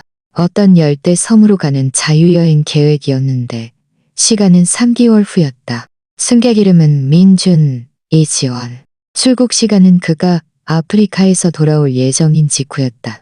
결국 그는 그녀에게 줄 선물만 숨긴 것이 아니었다. 그들의 사진만 숨긴 것이 아니었다. 그가 그녀와 함께 도피할 통인증과 계획까지 숨겨두었던 것이다. 반년 출장은 단순히 일이 아니었다. 그것은 그가 새로운 삶을 계획하고 준비하는 시간이었다. 그리고 그가 이미 반쯤 버린 아내라고 생각했을 나는 아무것도 모른 채 심지어 안방을 그의 부모님에게 내어주기까지 했다. 발끝부터 머리끝까지 극도로 차가운 분노가 치밀어 올랐다. 하지만 여권 가장자리를 쥐고 있는 내 손가락은 놀랍도록 안정적이었다. 나는 재빨리 휴대폰으로 여권 정보 페이지와 그 일정표를 찍고 원래대로 철제 상자에 넣어 잠근 후 서랍에 돌려놓았다. 어머니, 찾았어요. 이 카드들로 결제하는 거였네요. 제가 잘 처리할게요. 걱정 마세요. 나는 시어머니에게 열쇠를 돌려주었고 얼굴에는 적절한 편안함이 떠올랐다. 그럼 됐어. 네가 처리하면 난 안심이야. 시어머니는 전혀 눈치채지 못한 채 만족스럽게 돌아섰다. 나는 그 자리에 서서 천천히 숨을 내쉬었다. 이지원 씨의 여권, 열대 섬으로의 여행 계획. 이것은 단순한 외도가 아니었다. 이것은 계획된 새로운 삶을 시작하려는 준비였다. 나와 이 집을 완전히 그의 청사진 밖으로 내던지려는. 좋다. 아주 좋다. 민준 씨, 당신은 완벽하게 숨겼다고 생각했겠지. 반년 후에 돌아와서 부모님을 안심시키고 옷장 안에 물건을 가지고 달콤한 여행을 시작할 수 있다고 생각했겠지. 나는 안방문으로 걸어갔다. 문은 살짝 열려 있었고 시아버지는 신문을 보고 계셨고 시어머니는 옷을 꿰매고 계셨다. 잠겨진 옷장은 방 한구석에 침묵하는 묘비처럼 서 있었다. 나에게는 더 이상의 파편적인 증거가 필요 없었다. 내 손에 있는 펜은 이미 충분히 많았다. 이제 나에게 남은 것은 마지막 한 걸음, 가장 중요한 한 걸음이었다. 모든 사람 앞에서 그 판도라의 상자를 열어 그 안에 정성껏 포장된 추악함을 백일하에 드러내는 것이다. 그리고 상자를 열 적절한 시기는 이미 계획해두었다. 그가 돌아오는 날, 그가 조용히 기념품을 챙겨 새 삶으로 달려갈 수 있다고 잔뜩 기대하는 그 순간에 나는 그에게 진정으로 당황하는 것이 무엇인지, 짜억짜득이 무엇인지 맛보게 해줄 것이다. 내 작은 방으로 돌아와 문을 잠그고 휴대폰을 꺼내 최민석 씨에게 메시지를 보냈다. 최 변호사님, 핵심 증거를 확보했습니다. 서류 초안 작성과 이혼 재산 분할 구체안에 대해 도움을 주시면 감사하겠습니다. 최대한 빨리 직접 만나서 확정하고 싶습니다. 그리고 이지원이라는 여성분이 최근 회사에 퇴직 신청이나 장기병가 신청을 했는지 알아봐 주실 수 있을까요? 답장을 기다리는 동안 나는 휴대폰 갤러리를 열어 방금 찍은 여권과 여행 일정을 바라보았다. 화면의 빛이 내 눈에 반사되었다. 눈물은 없었다. 그저 고요한 물결 같은 냉정함만 있을 뿐이었다. 최민석 씨의 답장은 빠르게 왔다. 확인했습니다. 내일 아침 10시 같은 장소. 서류는 이미 초안 준비했습니다. 자세한 내용은 면담 때. 이지원 씨 거는 조사 중입니다. 다음 날 나는 평소처럼 일찍 일어나 시부모님과 함께 아침 식사를 했다. 시어머니는 팥빵을 찌고 조죽을 끓이셨다. 식탁 분위기는 화기애애했다. 나는 평소보다 더 편안한 모습을 보였고 심지어 회사에서 일어난 사소한 일들을 먼저 이야기하며 시어머니를 웃게 만들었다. 나는 그들이 내가 앞으로 바빠질 일에 대해 완전히 방심하도록 할 필요가 있었다. 9시 30분 나는 외출복으로 갈아입고 가방을 들었다. 어머니, 아버님, 저 오전에 잠깐 나갔다 올게요. 친구와 약속이 있어서요. 점심은 아마 집에서 못 먹을 것 같아요. 저 기다리지 마세요. 그래. 조심해서 다녀와. 시어머니는 베란다에서 이불을 널고 계셨는데 고개도 들지 않고 대답하셨다. 나는 차를 몰고 그 카페로 갔다. 최민석 씨는 이미 와 있었다. 앞에는 노트북 외에 얇은 서류철 하나가 놓여 있었다. 나는 앉아서 따뜻한 물 한 잔을 주문하고 바로 본론으로 들어갔다. 최 변호사님, 수고하셨습니다. 나는 그에게 고개를 끄덕였다. 최민석 씨는 서류철을 내 앞으로 밀어주었다. 이것부터 보시죠. 나는 서류철을 열었다. 안에는 2개의 서류 초안이 있었다. 하나는 이혼 합의서로 조항들이 명확했다. 내가 제공한 증거를 바탕으로 혼인 중과실, 재산 은닉 및 이전 가능성을 지적하며 재산 분할 비율을 주장하는 내용이었다. 다른 하나는 내가 추가적인 법적 조치를 취하기로 결정할 경우, 예를 들어 소송을 제기할 경우 필요할 수 있는 증거 목록과 상황 설명 요점이었다. 합의서 조항은 비교적 강경합니다. 그가 빈손으로 나가야 할 상황을 상정하여 협상 시작점을 설정한 것이죠. 실제로는 조율의 여지가 있겠지만 당신은 마지노선을 지켜야 합니다. 최민석 씨는 몇몇 핵심 조항을 손가락으로 가리켰다. 부동산, 차량, 예금, 투자 등의 분할 비율은 여기 빈칸으로 남겨두었습니다. 최종 확정된 공동재산, 금액에 따라 채워야 합니다. 핵심은 그가 은닉하거나 이전한 재산, 그리고 제3자를 위해 사용한 재산 부분을 회수하고 이를 과실배상의 근거로 명확히 하는 것입니다. 나는 꼼꼼히 읽어보았다. 추리가 정연하고 문구가 엄격했다. 문제 없습니다. 구체적인 재산 목록은 제가 이 기간 동안 더 정리한 것이 있습니다. 나중에 보내드릴게요. 그가 이지원 씨에게 이체한 금액, 선물 구매 소비 기록, 그리고 그들의 여행 계획 일정표도 모두 확보했습니다. 좋습니다. 그것들이 핵심입니다. 최민석 씨는 노트북에 기록하며 말했다. 그 소포 안에 더 직접적인 증거, 예를 들어 실제 선물이나 더 충격적인 물건이 들어있다고 확신하십니까? 확신하지는 못하지만 가능성은 매우 높습니다. 그가 그렇게 조심스럽게 숨겼고 시점도 출장 가기 전이었으니 아마 전달할 시간이 없었거나 집에 두는 것이 가지고 나가는 것보다 더 안전하다고 생각했을 물건일 겁니다. 그 소비 기록과 사진들을 종합해보면 이지월 씨에게 줄 귀중품이거나 아니면 관계를 더 확실히 입증할 수 있는 더 사적인 물건일 가능성이 큽니다. 나는 분석했다. 목소리는 마치 다른 사람의 일을 이야기하는 것처럼 냉정했다. 그래서 당신이 계획한 개봉 시점은 그가 돌아오는 날 그의 부모님 앞에서라는 말씀이군요. 최민석 씨가 확인했다. 네. 그가 돌아오면 가장 먼저 할 일은 분명 소포를 확인하거나 어떻게든 가져갈 방법을 찾는 것일 겁니다. 부모님이 계시면 그는 대놓고 행동할 수 없을 겁니다. 저는 우연한 기회를 만들 거예요. 예를 들어 물건을 찾는 척하거나 청소나 수리를 명목으로 사람들 앞에서 그 자물쇠를 여는 거죠. 부모님이 계신 것이 가장 좋은 증인이자 가장 자연스러운 심판자가 될 겁니다. 그들은 아들을 편들겠지만 그런 적나라한 증거 앞에서는 첫 반응이 가장 진실하고 강력한 현장 충격을 줄 겁니다. 나는 잠시 멈췄다. 최 변호사님, 법적 절차상 이렇게 사람들 앞에서 확보한 증거가 유효한지, 적어도 보조 증거로 사용될 수 있고 고정될 수 있는지 확인해 주셔야 합니다. 최민석 씨는 잠시 생각했다. 가능합니다. 몇 가지 방법이 있습니다. 첫째, 당신이 대화를 유도하여 그 스스로 소포 안의 물건이 이지원 씨와 관련이 있다고 인정하거나 폭로하게 한다면 최선입니다. 둘째, 개봉 과정은 녹음 또는 녹화하는 것이 가장 좋습니다. 소포 내용물과 그의 반응을 선명하게 찍어야 합니다. 셋째, 그의 부모님이 현장에 계시다면 그들의 놀라움과 질책 자체가 보조 증거가 됩니다. 사후에 그들에게 상황 설명을 요청하거나 증인으로 내세울 수 있습니다. 물론 이것은 기술이 필요합니다. 단유해서는 안 되고 그들의 당시 감정을 이용하는 것이 가장 좋습니다. 알겠습니다. 제가 상황을 만들어 볼게요. 나는 서리철을 덮었다. 그나저나 이지원 씨에 대해 알아낸 것이 있나요?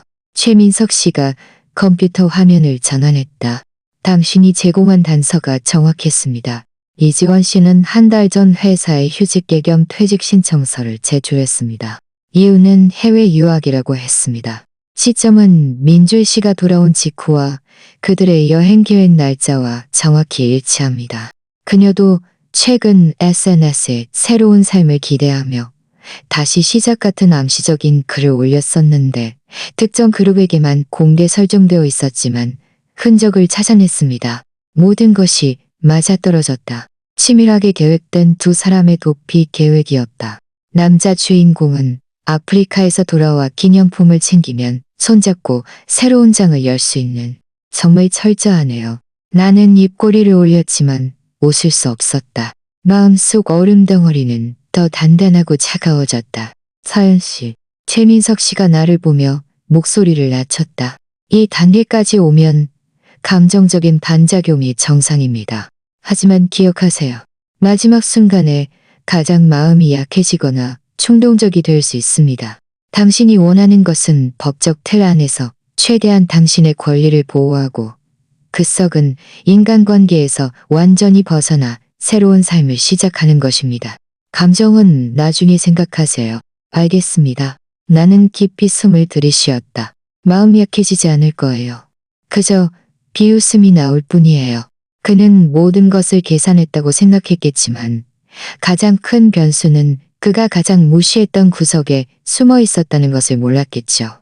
최민석 씨와 몇 가지 세부 사항을 더 확정했다. 민줄 씨가 돌아온 후 인정하지 않거나 오히려 반격할 경우의 대응 전략, 그리고 재산 보전, 가처분 신청 절차 등이 포함되었다. 카페를 나설 때 내 손에 들린 서류철은 마치 무게를 가진 듯했다. 나는 곧바로 집으로 돌아가지 않고 백화점에 가서 좋은 품질의 친구 세트를 고르고 노인에게 적합한 돋보기가 달린 손톱깎이도 샀다. 집에 돌아오자 시어머니가 물었다. 친구 만나는 건 어땠어? 나는 웃으며 말했다. 그냥 평범한 모임이었어요. 그리고 새로 산 친구 세트를 그녀에게 건넸다. 어머니, 안방 침대 시트한 이불 커버가 오래돼서 좀 바른 것 같더라고요. 새 걸로 바꿔드렸어요. 덮으시면 편하실 거예요. 시어머니는 기쁜 표정으로 받아들며 내가 돈을 썼다고 연신 말씀하셨다. 시아버지도 미소를 지었다. 나는 그들을 보며 마음속으로 분명히 알았다. 이 모든 친절과 효도는 나의 마지막 준비였다. 그리고 마지막에 모든 것을 찢어발길 때 불필요한 죄책감을 조금이라도 덜기 위함이었다. 나는 그들에게 할 만큼 했다. 날들은 하루하루 지나갔다. 나는 변함없이 출근하고 퇴근하며 좋은 며느리 역할을 연기했다. 민준 씨는 가끔 메시지를 보내왔지만 늘 그쪽은 덥고 일이 바쁘니 몸 조심하라는 식의 상투적인 말들이었다. 나도 건성으로 답장했다. 그는 부모님이 어떻게 지내시는지 한 번도 묻지 않았고 안방에 대해서도 한마디도 언급하지 않았다. 이런 의도적인 회피는 그의 불안감을 더욱 확증해 주었다. 그가 돌아올 날짜가 점점 가까워졌다. 나는 작은 방에 미리 준비해둔 초소형 카메라와 녹음기의 배터리가 충분한지 작동이 숙련되었는지 확인했다. 또한 그때 말해야 할 대사, 표정, 어조를 반복해서 연습하며 반드시 자연스럽고 한 방에 결정타를 날릴 수 있도록 준비했다. 마침내 그가 돌아오기 전날 밤 나는 작은 방 책상 앞에 앉아 내 손에 있는 패드를 마지막으로 확인했다. 호텔 영수증, 소비 내역, 이체 기록, 모호한 메시지와 복구된 사진, 이지원 씨의 여권과 일정표 사진, 최민석 씨가 준비해준 법률 서류, 그리고 안방 옷장 안에 잠겨 개공을 기다리는 궁극의 증거. 나는 모든 전자 증거를 여러 번 백업하여 다른 클라우드와 암호화된 외장 하드에 저장했다. 실제 증거물의 위치는 마음에 단단히 새겨두었다. 이 모든 것을 마치고 나는 스탠드를 끄고 창가로 다가갔다. 밤은 깊었고 아파트 단지에는 드문드문 가로등만이 켜져 있었다. 멀리서 기차 소리가 희미하게 들려왔다. 민준 씨, 당신이 탄 비행기는 지금쯤 어느 대학 미를 날고 있겠지. 당신은 내일 부모님을 만난 후에 형식적인 인사와 마침내 물건을 챙겨 새로운 삶으로 달려갈 수 있다는 설렘을 꿈꾸고 있겠지. 이 마지막 평화를 마음껏 즐겨라. 내일 당신이 이 집 문을 열면 모든 것이 달라질 테니. 나는 커튼을 쳐서 바깥의 밤을 차단했다. 심장은 평온했고 숨소리는 고요했다. 마치 사냥감이 덫에 걸리기를 기다리는 사냥꾼처럼. 모든 초조함, 불안, 고통은 오랜 준비 속에서 차가운 인내와 결단으로 침전되었다. 내일이 바로 수학의 날이다. 민준 씨는 오후에 집에 도착할 예정이었다. 비행기 착륙 시간은 미리 문자 메시지로 알려주었다. 나는 마중 나가지 않았다. 이유는 회사에 오후에 자리를 비울 수 없는 회의가 있다는 것이었다. 사실 나는 반차를 내고 집에 있었다. 시어머니 김순자 여사는 아침부터 분주하게 움직였다. 청소를 하고 그가 좋아하는 음식을 준비했다. 시아버지 박영우 씨도 모처럼 바둑 두러 나가지 않고 거실에 앉아 벽시계를 수시로 쳐다보았다. 집안 분위기는 기대감으로 인해 유난히 활기찼고 심지어 약간 긴장되어 있었다. 나는 평소와 다름없이, 아니 오히려 더 조용하게 행동했다. 시어머니를 도와 거실을 정리하고 작은 방에 있는 내 물건들을 더 깔끔하게 정리했다. 마치 그가 돌아오면 내가 언제든 안방으로 다시 옮겨갈 준비가 되어 있는 것처럼. 오직 나 자신만이 손바닥의 미세한 땀과 심장의 안정적이고 강렬한 박동이 폭풍이 다가오고 있음을 알리고 있다는 것을 알고 있었다. 문 잠금 장치가 돌아가는 소리가 들리자 시어머니가 주방에서 가장 먼저 뛰쳐나왔다. 앞치마도 풀지 않은 채였다. 시아버지도 소파에서 일어섰다. 나는 그 뒤를 따랐고 손에는 반쯤 닫던 유리컵을 들고 있었다. 문이 열렸다. 민준 씨는 반년 전 가져갔던 그 거대한 여행용 가방을 끌고 먼지투성이의 모습으로 문 앞에 서 있었다. 그는 좀 마르고 피부도 좀 탔지만 장거리 비행 후에 피곤함이 역력한 얼굴이었다. 하지만 우리를 보자 그의 눈은 분명히 반짝였다. 특히 내 얼굴을 훑을 때 그 반짝임 속에는 복잡한 다른 무언가가 섞여 있었다. 귀가한 편안함이었을까? 아니면 어떤 것을 서둘러 확인하려는 초조함이었을까? 아버님, 어머니, 서연 씨. 그는 미소를 지었지만 목소리는 약간 쉬어 있었다. 아이고, 우리 아들 왔네. 빨리 들어와, 들어와. 힘들었지? 시어머니는 앞으로 나가 그의 손에 들린 작은 가방을 받아들었고 눈가가 약간 붉어졌다. 돌아와서 다행이다. 시아버지도 고개를 끄덕이며 얼굴에 미소를 띄었다. 나는 그 자리에 서서 몇 걸음 떨어진 거리에서 그를 바라보았다. 단년 만에 보는 이 얼굴은 익숙하면서도 낯설었다. 나는 앞으로 걸어가 그의 다른 손에 들린 외투를 받아들었다. 목소리는 차분하고 온화했다. 오시는 길 고생 많으셨어요. 먼저 세수하고 좀 쉬세요. 어머니가 좋아하시는 음식으로 한 상 차려주셨어요. 내 태도는 자연스럽고 단정했으며 어떤 이상한 점도 없었다. 민준 씨는 안도 안 된 내 얼굴을 휙 훑어본 후 시부모님에게 시선을 돌렸다. 그는 여행 중 겪은 일, 아프리카 날씨, 업무 진행 상황 등을 이야기했지만 그의 시선은 여전히 무의식적으로 안방 쪽으로, 특히 문 옆에 옷장 쪽으로 여러 번 향했다. 온 가족이 식탁에 둘러앉아 식사를 했다. 시어머니는 끊임없이 그에게 반찬을 얹어주며 지난 반년 동안 잘 먹었는지, 생활은 괜찮았는지 물었다. 민주 씨는 대답하면서도 어딘가 마음이 다른 곳에 가 있는 듯했다. 밥 먹는 속도도 평소보다 빨랐다. 천천히 먹어. 누가 뺏어 먹는다고. 시어머니가 나무라듯 말했다. 배고팠어요. 기내식이 맛없어서. 민준 씨가 웃었다. 마침내 참지 못했는지 무심하게 물었다. 어머니, 아버님, 여기 사시는 건 괜찮으세요? 작은 방이 좀 좁지 않아요? 좁게는요? 나는 나물 한 젓가락을 집어 그에게 얹어주었다. 괜찮기는요. 시어머니가 즉시 말을 받았다. 얼굴에는 웃음꽃이 활짝 피었다. 서연이가 효심이 지극해서 우리가 안방에서 지내요. 화장실도 딸려 있어서 아버님 밤에 화장실 가시다가 넘어질까봐 걱정할 필요도 없고요. 안방은 넓고 밝아서 정말 편하네요. 작은 방은 서연이가 지내기도 아주 좋고. 민준 씨의 얼굴에 있던 미소가 분명하게 굳어졌다. 젓가락질을 멈췄다. 안방이요? 어머니, 아버님이 안방에서 지내신다고요? 그래. 시아버지도 만족스러운 어조로 입을 열었다. 서연이가 배려심이 깊어서. 우리 낡은 집은 엘리베이터가 없어서 계단 오르내리는 게 힘들었거든. 여기가 훨씬 좋아. 모든 게 편해. 네가 집에 없으니 서연이 혼자 있으면 쓸쓸할까봐 우리가 와서 같이 있어주는 것도 되고. 민준 씨는 재빨리 나를 흘끗 보았다. 그 눈빛에는 놀라움과 의문, 그리고 미묘하게 감지되는 당황스러움이 섞여 있었다. 그럴 수가 있나? 거긴 서연 씨랑 당신 방인데. 그게 뭐 어때서요? 나는 젓가락을 내려놓고 말을 받았다. 목소리는 담담했다. 어머니 연세도 있으신데 편하게 지내시는 게 가장 중요하죠. 안방도 비어 있으면 뭐해요. 제가 작은 방에서 지내도 똑같아요.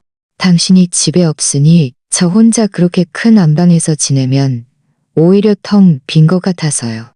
나는 그를 바라보았다. 눈빛은 당당했다. 왜요? 편하게 지내시는 게 싫어요? 아니요. 당연히 아니죠.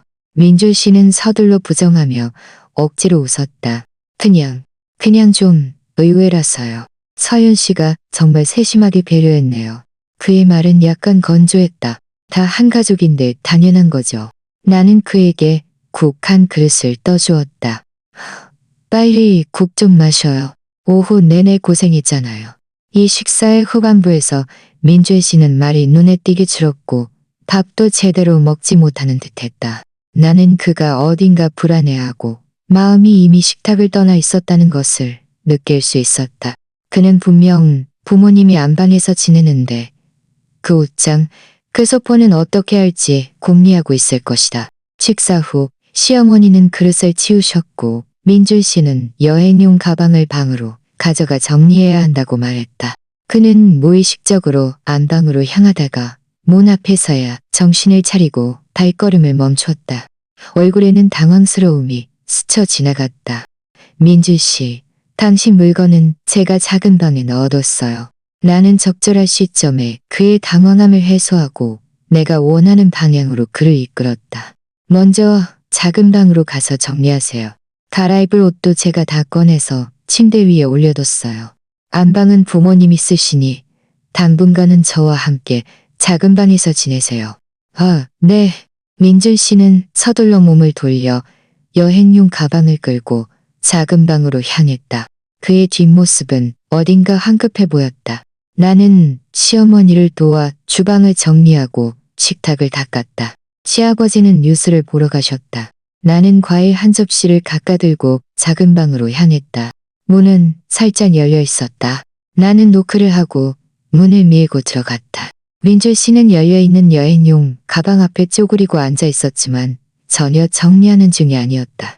손에는 옷 한 벌을 들고 있었지만 눈은 멍하니 다른 곳을 응시하고 있었다. 소리를 듣고 그는 화들짝 놀랐고 손에 든 옷을 바닥에 떨어뜨렸다. 뭘 그렇게 생각해요? 그렇게 넋을 잃고 나는 과일을 작은 테이블에 놓으며 자연스러운 어조로 말했다. 아니에요. 그냥 좀 피곤해서요. 시차 적응이 안 돼서. 그는 옷을 주워 대충 여행용 가방에 구겨 넣고는 일어서서 얼굴을 비볐다. 서연 씨, 그 안방 옷장은 다 쓰고 있어요? 혹시 불편한 칸은 없어요? 내가 예전에 쓰던 물건들이 좀 들어있어서요. 지금 일할 때 필요할 것 같아서 찾아보려고요.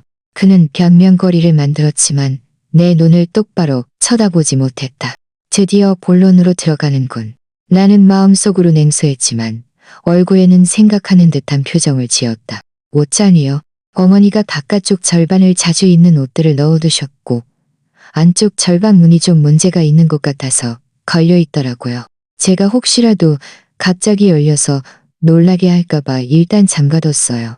안에는 안 쓰는 이불이랑 잡다한 상자들이 쌓여서 좀 어지러워요.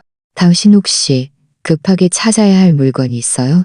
급한 거 아니면 며칠 후에 주말에 제가 관리사무소 기술자 불러서 열어보라고 하고 김에 안 쓰는 물건들도 다 정리할게요.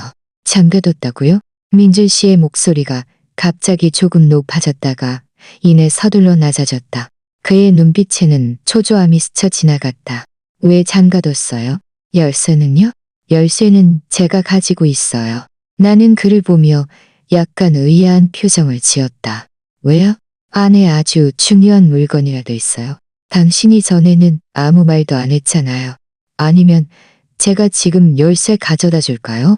하지만 안에 물건들이 어지럽게 쌓여 있고 먼지도 많아서 지금 뒤지면 온몸에 먼지 뒤집었을 수도 있고 아버님 어머님도 쉬셔야 할 시간인데 나는 그에게 선택지를 주었다. 지금 당장 나 그리고 어쩌면 곧 올 시부모님 앞에서 열 것인가 아니면 기다릴 것인가.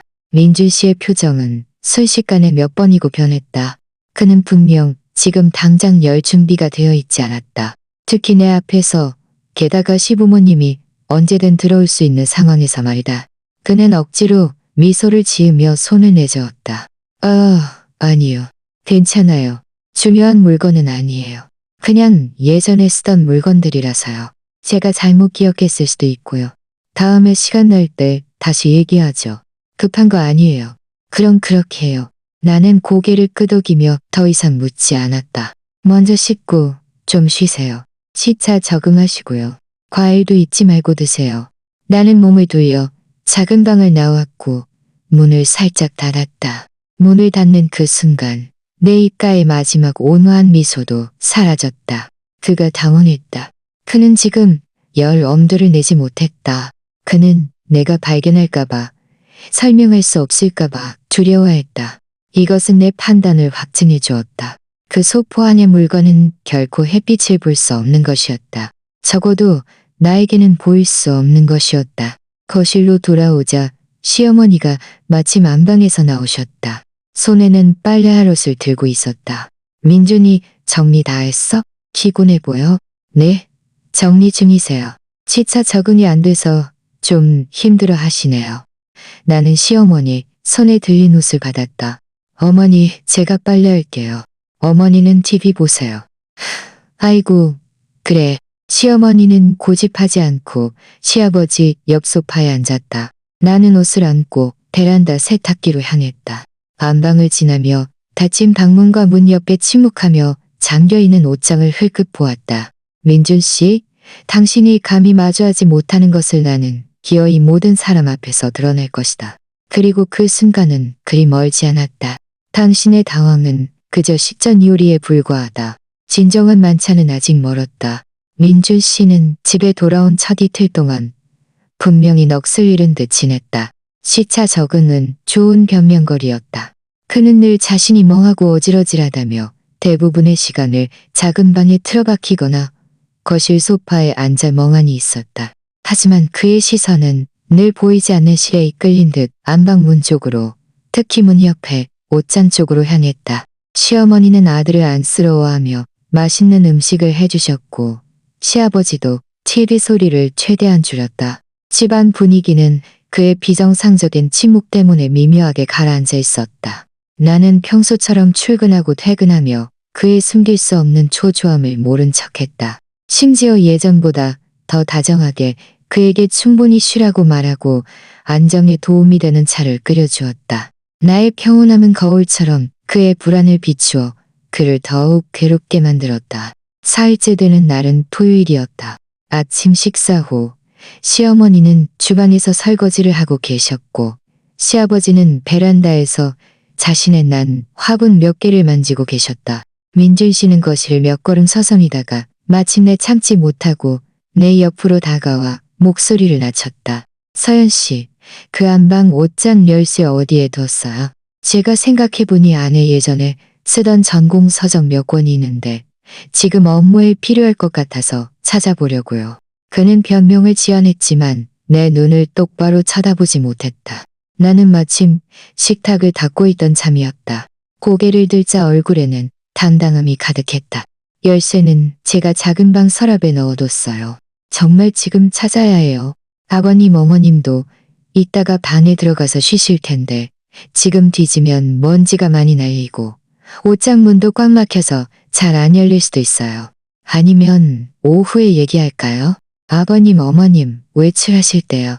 나는 다시 그에게 선택지를 던지며 부모님을 피할 수 있는 그럴듯한 지연 이유를 제시했다. 이것은 그의 의도와 정확히 일치했다. 그는 그 소포를 혼자 처리하고 싶어 안달하고 있었다. 오후도 괜찮아요. 그는 분명히 안도한 듯했다. 그럼 오후에 하죠. 아버님 어머님은 보통 몇 시쯤 나가세요? 3시쯤이요. 노인정 가서 바둑 두시려고요. 어머니도 아마 따라가서 구경하실 거예요. 나는 무심하게 말했다. 마음속으로는 냉소했지만 그는 역시나 내 덫에 걸렸다. 그저 몰래 일을 처리하고 싶어 하는 것이다. 오후 2시가 넘자 시아버지는 역시나 외출복으로 갈아입으셨고 시어머니도 작은 가방을 들고 준비를 마쳤다. 서연아, 민준아, 우리 산책 좀 다녀올게. 저녁 식사 전에 돌아올게. 네, 조심해서 다녀오세요. 나는 대답하며 민준 씨를 흘끗 보았다. 그는 소파에 앉아 휴대폰을 들고 있었지만 분명히 마음은 다른 곳에 가 있었고 문 쪽의 움직임에 귀를 기울이고 있었다. 문이 닫히자마자 그는 거의 즉시 소파에서 튀어오르며 초조한 눈빛으로 나를 바라보았다. 열쇠는요? 지금 드릴게요. 나는 서두르지 않고 작은 방으로 들어가 서랍에서 약간 녹슨 그 자물쇠 열쇠를 꺼냈다. 그는 즉시 따라 들어와 손을 내밀었지만 나는 열쇠를 바로 건네지 않고 거실 벽시계를 보았다. 어머니가 방금 나가셨으니 혹시 뭐 잊어버리고 돌아오실 수도 있으니 조금 더 기다릴까요? 기다릴 필요 없어요. 그분들은 한동안 돌아오지 않을 거예요. 그의 목소리에는 참을 수 없는 초조함이 묻어 있었고 손을 다시 앞으로 내밀었다. 그제야 나는 열쇠를 그의 손바닥에 놓았다. 차가운 금속의 감촉에 그의 손가락이 살짝 떨렸다. 그는 열쇠를 꽉 쥐고 몸을 돌려 안방으로 향했다. 그의 발걸음은 빠르고 어딘가 흐트러져 있었다. 나는 그의 뒤를 따랐고 발걸음은 평온했다. 안방에는 아직 시부모님의 생활 흔적이 남아 있었다. 침대 시트는 깔끔했고 창가에는 시어머니의 스킨답 서스들이 놓여 있었다. 그 옷장은 벽 한쪽에 침묵하며 서 있었다. 그 보잘것없는 작은 자물쇠는 지금 모든 시선의 중심이 되었다. 민준 씨는 옷장 앞으로 걸어가 쪼그려 앉았다. 손은 약간 떨렸고 열쇠를 자물쇠 구멍에 넣으려 했었다. 첫 번째는 빗나갔고 두 번째에야 겨우 들어갔다. 그가 힘껏 돌리자 찰칵 소리와 함께 자물쇠가 열렸다. 그는 재빨리 자물쇠를 뽑아내고 깊이 숨을 들이쉰 후 그 옷장 문 손잡이를 잡고 힘껏 당겼다. 옷장 문은 오랫동안 열리지 않았던 것처럼 둔탁한 마찰음을 냈지만 결국 그에 의해 열렸다. 안에는 역시나 온갖 잡동사니들이 어지럽게 쌓여 있었다. 낡은 이불들은 방진 커버에 씌워져 있었고 몇 개의 종이 상자들이 쌓여 있었으며 그 위에는 얇은 먼지층이 앉아 있었다. 그의 시선은 탄조등처럼 훑어보더니 가장 안쪽에 낡은 셔츠로 감싸인 사각형 물체를 재빨리 찾아냈다. 그의 얼굴에는 안도감과 초조함이 스쳐 지나갔다. 그는 먼지는 아랑곳하지 않고 손을 뻗어 그 소포를 움켜쥐려 했다. 바로 그의 손끝이 소포에 닿으려던 그 순간 문 밖에서 갑자기 시어머니 김순자 여사의 높고 놀라움과 분노가 섞인 목소리가 들려왔다. 너희 지금 뭐 하는 거니? 민준 씨는 온몸이 굳어지며 뜨거운 것에 데인 듯 손을 맹렬히 움츠렸다. 몸을 돌렸다. 나도 마침 문 옆에서 걸어왔고 얼굴에는 놀라움이 가득했다. 어머니, 아버님, 왜 돌아오셨어요? 시아버지 박영호 씨도 문 앞에 서서 미간을 찌푸린 채 우리를 바라보았다. 그리고 열려있는 어지러운 옷장 내부를 보았다. 시어머니는 안으로 들어와 민준 씨의 당황한 표정을 보고 옷장 안의 엉망진창을 보더니 마침내 내 얼굴에 시선을 고정했다. 내가 휴대폰을 안 가져와서 가지러 왔어. 이게 대체 어떻게 된 일이야? 민준아, 너 이 낡은 옷장을 왜 뒤지는 거니? 먼지투성이인데. 민준 씨의 얼굴은 하얗게 질렸고 말을 더듬었다. 제가 낡은 책 몇 권을 찾으려고요. 책을 찾는다고? 책을 찾는데 이 모양 이 꼴이야? 시어머니는 분명히 그의 말을 믿지 않았다. 그녀의 눈빛은 아들과 나 사이를 의심스럽게 오가더니 마침내 민준 씨가 아직 숨기지 못한 셔츠로 감싸인 사각형 물체에 멈췄다. 저게 뭐야? 그렇게 꽁꽁 싸둔데. 민준 씨는 무의식적으로 몸을 옆으로 돌려가리려 했지만 이미 늦었다. 시아버지도 다가와 낮은 목소리로 말했다. 뭐든지 꺼내봐. 숨기는 꼴이 보기 싫다. 아버님, 어머니, 그냥 쓸모없는 낡은 물건들이에요. 민준 씨의 목소리는 약간 메말랐고 이마에는 식은땀이 배어 있었다. 쓸모없는 거면 왜 급하게 뒤지고 있어? 시어머니의 목소리는 더욱 커졌다. 그녀는 평소에도 성격이 급한 사람이었고 지금 아들의 의심스러운 모습을 보자 화가 치밀어 올랐다. 서연아, 이게 대체 어떻게 된 일이야? 이 옷장 네가 잠가둔 거 아니니? 안에 뭐가 들어있어? 내 얼굴에는 적절한 혼란과 약간의 억울함이 떠올랐다. 어머니, 저도 몰라요. 이 옷장 문이 고장나서 혹시라도 물건이 떨어져서 두 분이 놀라실까봐 잠가둔 거예요. 안에는 그냥 안 쓰는 이불이랑 잡동사니들 뿐이고요. 제가 지난번에 정리할 때 대충 봤어요. 민준 씨가 안에 책이 있을지도 모른다고 해서 제가 열쇠를 준 거예요.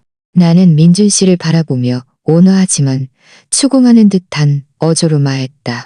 민준 씨, 찾으려던 책은 찾았어요. 못 찾았으면 혹시 잘못 기억한 거 아니에요? 아니면 저 소포를 꺼내서 볼까요? 어쩌면 가장 아래에 깔려 있을 수도 있잖아요.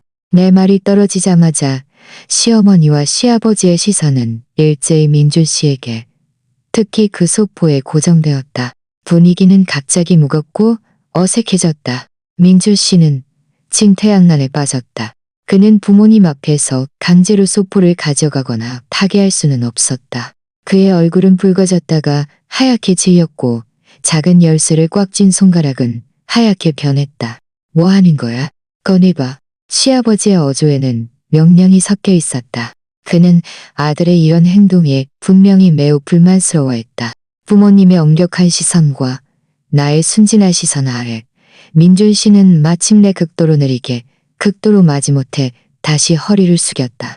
손가락을 떨며 셔츠로 감싸인 사각형 물체를 꺼냈다. 소포는 크지 않았지만 안에 물건이 단단하고 직사각형 모양이라는 것을 알 수 있었다.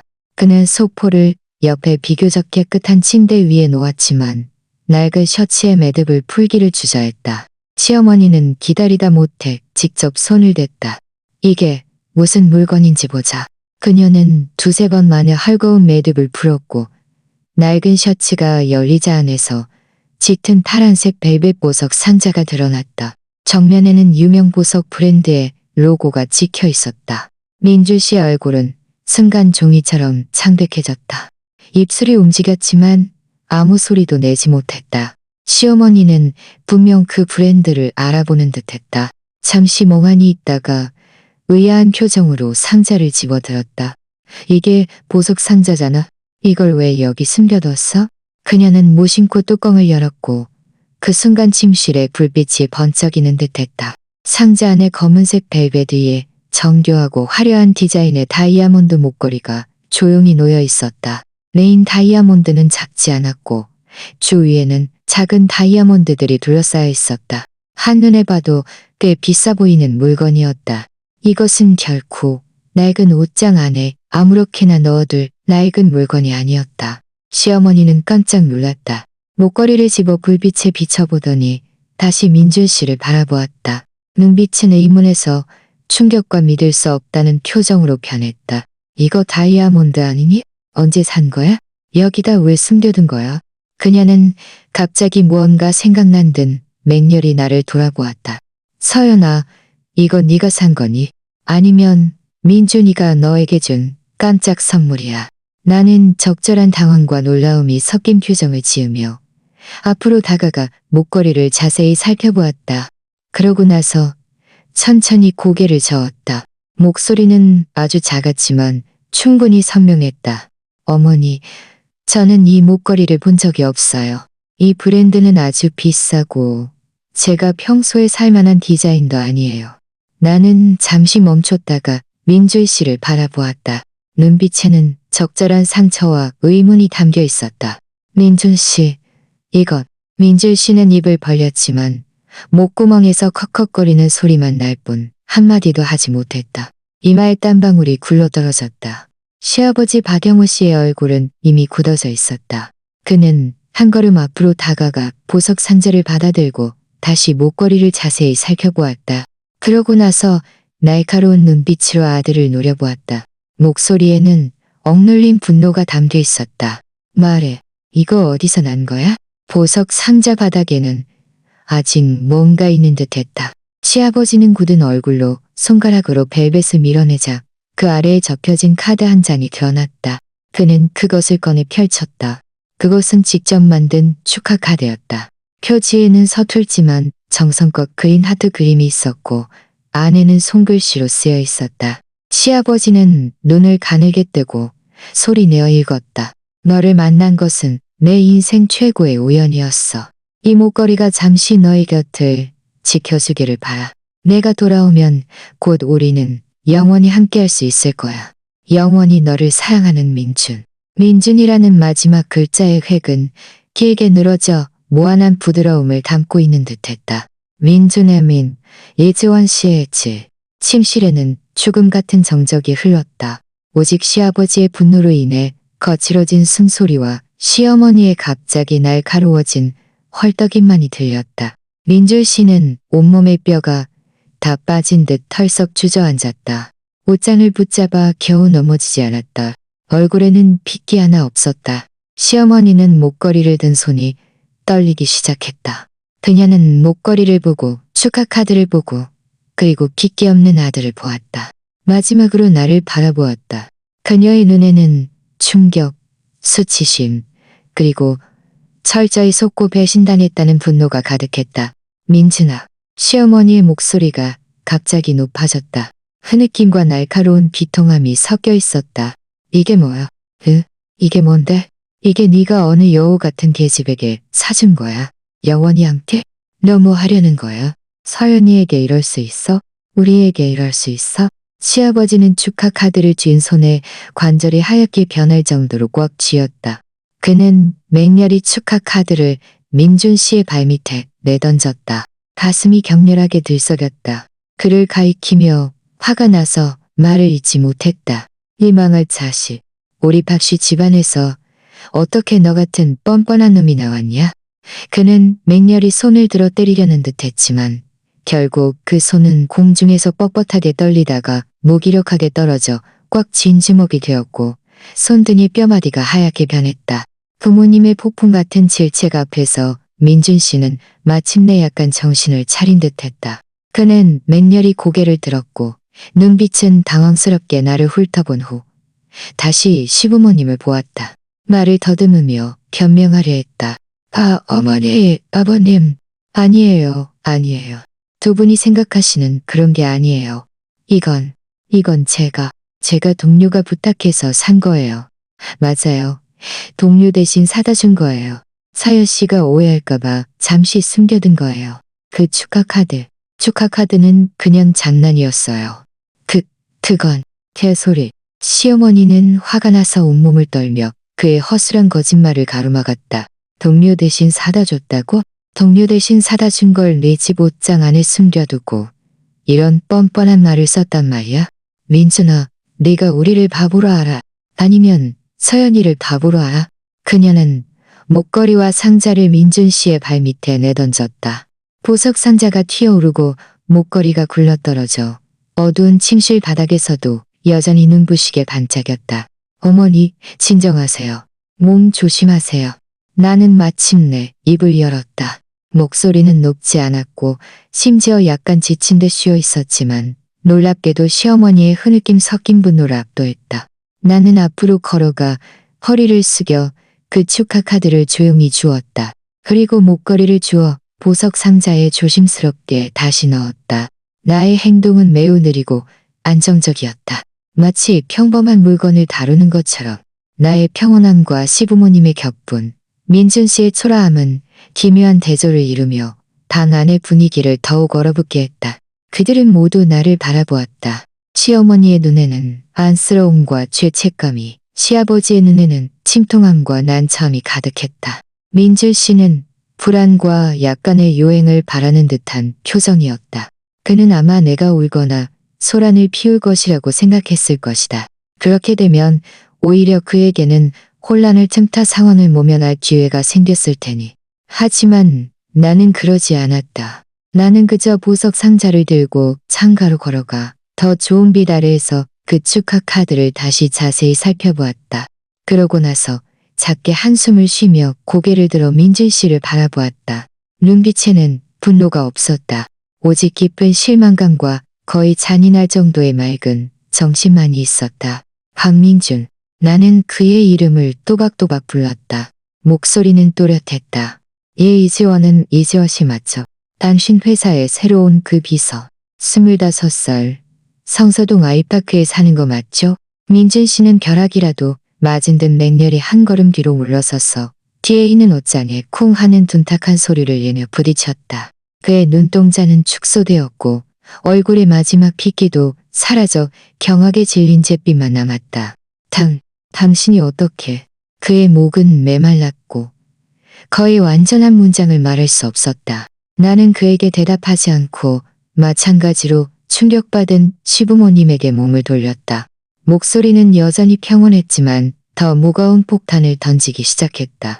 아버님, 어머니, 이 목걸이 구매 기록은 6개월 전 그가 야근이 가장 잦다고 주장했던 시기에 시내 미래보석에서 구매한 것으로 나옵니다. 카드 결제 금액은 86,000원입니다.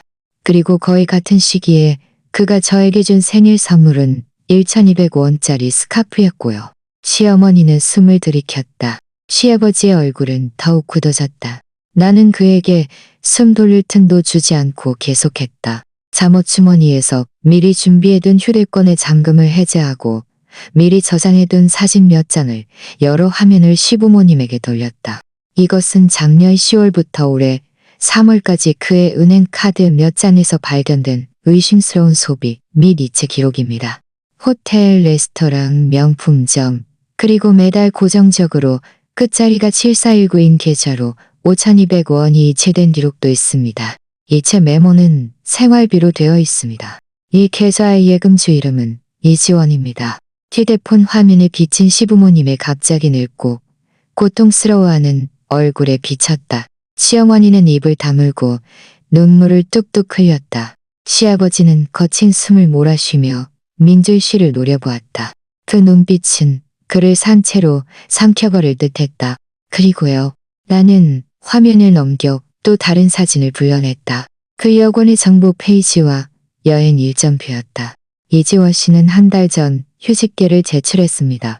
이것은 그녀의 여권과 그녀와 박민준 씨가 3개월 후, 즉 그가 아프리카에서 돌아온 직후 몰디브로 휴가를 갈 계획이었습니다. 예약된 것은 2인 프라이빗 스위트룸입니다. 쿵 하는 소리와 함께 민준 씨의 머릿속에서 무언가가 터진 듯했다. 그는 더 이상 버티지 못하고 옷장을 따라 바닥에 주저앉았다. 두 손으로 머리를 감싸 안고 온몸을 떨었지만 더 이상 어떤 변명도 할 수 없었다.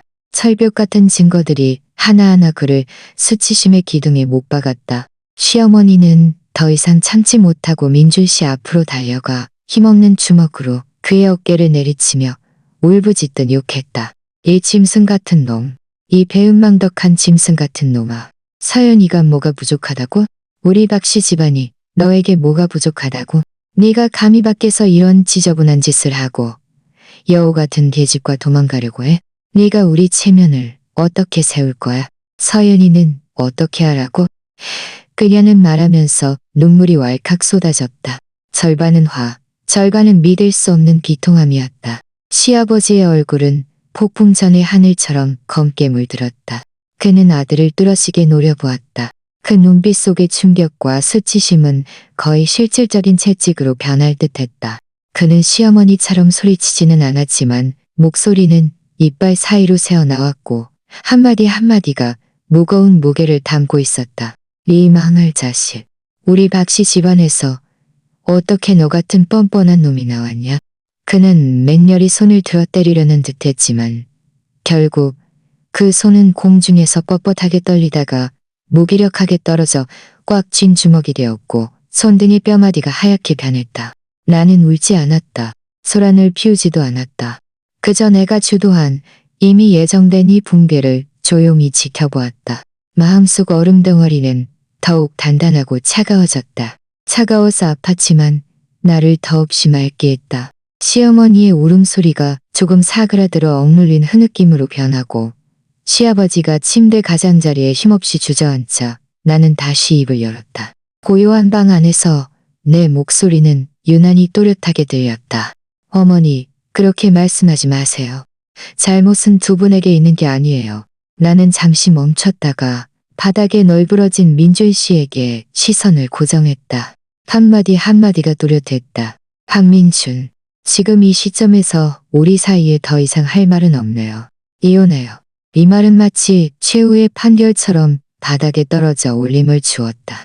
민준 씨는 맹렬히 고개를 들었고 얼굴에는 완전한 공황과 경악이 뒤섞여 있었다. 그는 마침내 이것이 단순한 가정 불화의 폭발이 아니라 그가 정성껏 구축했던 양다리를 걸치려 했던 그의 세계가 완전히 붕괴되기 시작했음을 깨달았다.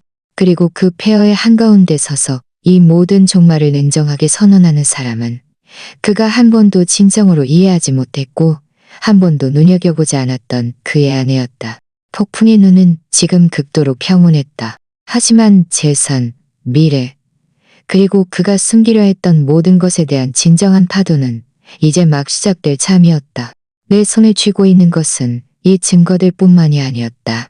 최민석 씨가 나를 위해 준비해준 그를 완전히 정신 차리게 할 따응패도 있었다.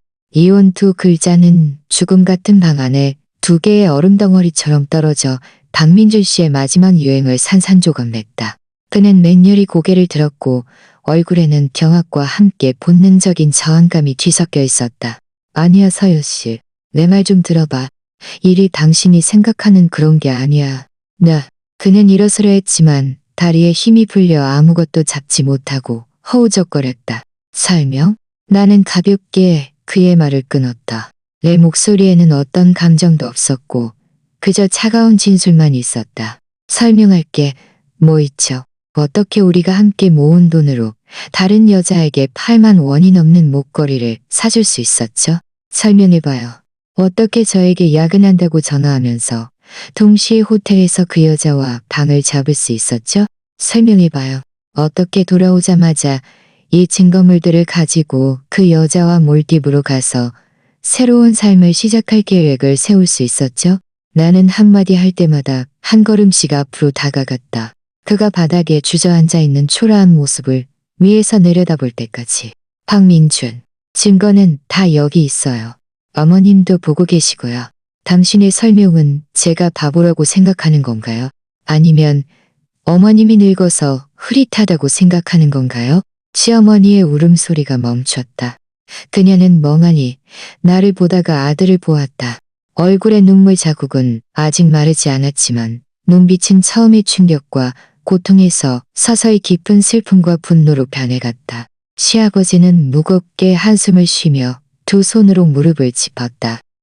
마치 한순간의 식면은 늙어버린 듯했다. 서연 씨, 민준 씨의 목소리는 건조하고 떨렸다. 그는 내 시선을 피하고 시부모님에게 시선을 돌렸다. 그의 눈에는 애걸하는 빛이 담겨 있었다. 어머니, 제가 한순간 정신이 흐려졌어요. 제가 미혹에 빠졌어요. 그냥 스트레스가 너무 심해서요. 그 여자가 저에게 먼저 다가왔고 제가 뿌리치지 못했어요. 하지만 저는 이혼할 생각은 없었어요. 정말이에요. 제 마음속에는 여전히 이 가정이 있어요. 그 여자와는 그냥 놀던 거예요. 저는 서연 씨를 떠나거나 두 분을 떠날 생각은 한 번도 없었어요. 내내 침묵하던 시아버지가 갑자기 고개를 들었다. 눈은 붉게 충혈되어 있었다. 그는 바닥에 있는 보석 상자를 움켜쥐고 민준 씨에게 힘껏 내던졌다. 8만 원이 넘어? 노라? 매달 5천 원이 넘는 생활비. 노라? 박민준, 너는 지금 이 순간까지도 거짓말을 하는구나. 네가 우리를 뭘로 알아? 서연이를 뭘로 알아? 이 망할 자식아. 시아버지는 화가 나서 온몸을 떨며 거의 기절할 듯했다. 시어머니도 반응하여 달려가 민준 씨에게 다시 몇 대를 때렸다.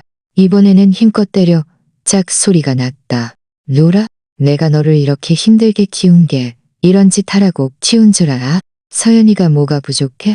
너를 돌보고 우리 집을 돌보는데 뭐가 부족했어? 네가 밖에서 여우 같은 계집을 만나고 그 여자와 도망가려고 해? 네 양심은 걔에게 줬냐? 민준 씨는 맞아서 고개를 돌렸지만 반격하거나 피하지 못했다. 그저 입으로 모호하게 애원했다. 어머니, 제가 잘못했어요. 제가 잘못한 줄 알아요. 서연 씨, 제발 한 번만 더 기회를 줘요. 제가 당장 그 여자와 헤어질게요. 다시는 이런 짓 안 할게요. 눈앞에 이 소동을 보면서 내 마음 속에는 어떤 파동도 일지 않았다. 오히려 약간 황당하다는 생각마저 들었다. 이 시점까지도 그는 놀던 것이고 헤어질 것이고 다시 기회를 달라는 것이었다. 그는 근본적으로 이해하지 못했거나 이해하려 하지 않았다. 어떤 것은 깨지면 그냥 깨지는 것이다. 시외요? 나는 천천히 책상으로 돌아가 서랍에 미리 준비해둔 최민석 씨가 준 서류철을 꺼냈다. 열어서 가장 위에 있는 몇 장의 종이를 뽑아 들고 돌아와 침대 위에 시부모님과 민준 씨 모두가 선명하게 볼 수 있는 위치에 조용히 놓았다. 이것은 이혼 합의서 초안과 당신이 부부 공동 재산을 이전, 은닉한 혐의, 그리고 이지원 씨와 교제하는 동안 부부 공동 재산으로 그녀에게 명품을 구매해주고 비용을 지불하고 함께 여행을 계획한 관련 증거 목록 사본입니다. 내 목소리는 마치 업무 보고서를 읽는 것처럼 평온했다. 이 목록에 따르면 당신이 혼인 중 제3자를 위해 사용하고 무단으로 처분한 재산은 목걸이, 이체 금액, 호텔 비용, 계획된 여행 경비 등을 포함하여 총 3천만 원이 넘습니다. 이것은 당신이 다른 방식으로 이전했을 수 있는 금액은 포함되지 않은 것입니다. 이 금액들은 부부 공동 재산 분할 시 회수되어야 하며 당신의 중대한 과실로 인해 재산을 적게 분할하거나 분할하지 않을 것을 요구하는 법적 근거가 됩니다. 민준 씨의 눈은 그 몇 장의 종이에 고정되었고 얼굴의 핏기는 완전히 사라졌다. 입술은 떨렸지만 소리를 낼 수 없었다.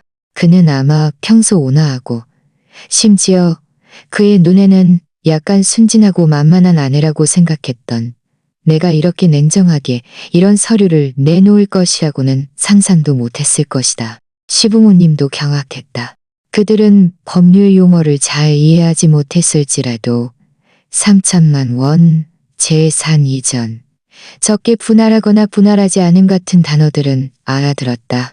시어머니는 떨리는 손으로 그 몇 장의 종이를 집어들고 빼곡한 조항과 숫자들을 보더니 놀라움과 분노가 뒤섞인 눈빛으로 아들을 바라보았다. 3천만 원?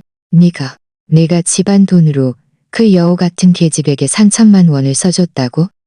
박영우, 당신 아들 좀 봐. 이 녀석이 집안을 텅 비우려 하는구나. 시아버지는 이미 화가 나서 말을 잇지 못했고 그저 손가락으로 민준 씨를 가리키며 가슴이 격렬하게 들썩였다. 나는 멈추지 않고 계속해서 말을 이었다. 한마디 한마디가 민준 씨의 흔들리는 정신의 망치질하는 것 같았다. 집은 결혼 후 구매한 것이고 비록 당신 명의로 되어 있지만 부부 공동 재산에 해당합니다. 차도 마찬가지고요. 당신의 급여 명세서, 투자 수익 등은 제가 조의 미분할을 요구할 권리가 있습니다. 만약 당신이 합의 이혼에 동의하지 않거나 재산을 숨기거나 이전하려 한다면 저는 즉시 법원에 소송을 제기하고 재산 보전 가처분 신청을 하여 관련 계좌를 동결시키고 이 모든 증거를 제출할 것입니다. 그때는 단순히 이혼과 재산 분할 문제로 끝나지 않을 겁니다. 당신이 다니는 회사에서도 당신의 개인적인 문제에 대해 고려할 수도 있을 겁니다. 그 이지원 씨는 휴직이 아니라 완전히 퇴직이 될 수도 있겠죠? 당신이 나를 조사했어? 민준 씨는 마침내 소리쳤다. 목소리는 공포와 분노로 일그러져 있었다. 서연 씨, 당신 정말 독하군. 당신이 전부 계획한 거지? 맞지? 계획이요? 나는 마침내 웃었다. 하지만 그 웃음에는 어떤 온기도 없었다. 박민준, 당신이 이 목걸이를 옷장 안에 숨겼을 때, 당신이 이지원 씨와 몰디브 여행을 계획했을 때, 당신이 매달 그 여자에게 생활비를 보냈을 때, 당신은 이것도 계획이라고 생각하지 않았나요? 어떻게 바다를 건너고 어떻게 나를 한 발로 차버릴지 계획하고 있었잖아요. 저는 그저 당신의 계획을 좀 더 명확하게 봤을 뿐이고 저 자신의 미래를 위해 약간의 준비를 했을 뿐이에요. 당신의 교활한 술수에 비하면 이건 기껏해야 정당방어죠. 나는 허리를 숙여 바닥에 떨어진 느끼한 사랑의 말이 적힌 축하 카드를 집어들고 그의 눈앞에서 살짝 흔들었다. 영원히 너를 사랑하는 민준. 박민준 씨, 당신의 영혼은 정말 짧네요. 하지만 괜찮아요. 저의 영혼에는 이제 당신이 필요 없으니까요. 나는 축하 카드를 다시 그의 앞에 던져놓고 몸을 돌려 시부모님을 바라보았다. 시어머니는 이미 기가 막혀 말을 잇지 못했고 시아버지는 노년의 눈물을 흘리며 얼굴에는 수치심과 절망이 가득했다. 아버님, 어머니. 내 목소리는 약간 누그러졌지만 여전히 단호했다. 일이 이렇게까지 됐으니 이 집은 이미 무너졌어요. 저와 박민준 씨는 더 이상 함께할 수 없습니다. 이혼이 저의 유일한 선택입니다. 재산 분할은 변호사가 법과 증거에 따라 처리할 겁니다. 제가 받아야 할 것은 놓치지 않을 것이고 제가 받아야 할 것이 아닌 것은 한 푼도 더 가져가지 않을 겁니다. 이 집은 두 분이 원하시면 계속 지내셔도 좋아요. 제가 두 분을 쫓아내지 않을 겁니다. 하지만 저와 그 사람의 관계는 완전히 끝내야 합니다. 시어머니는 달려와 내 손을 잡고 울부짖었다.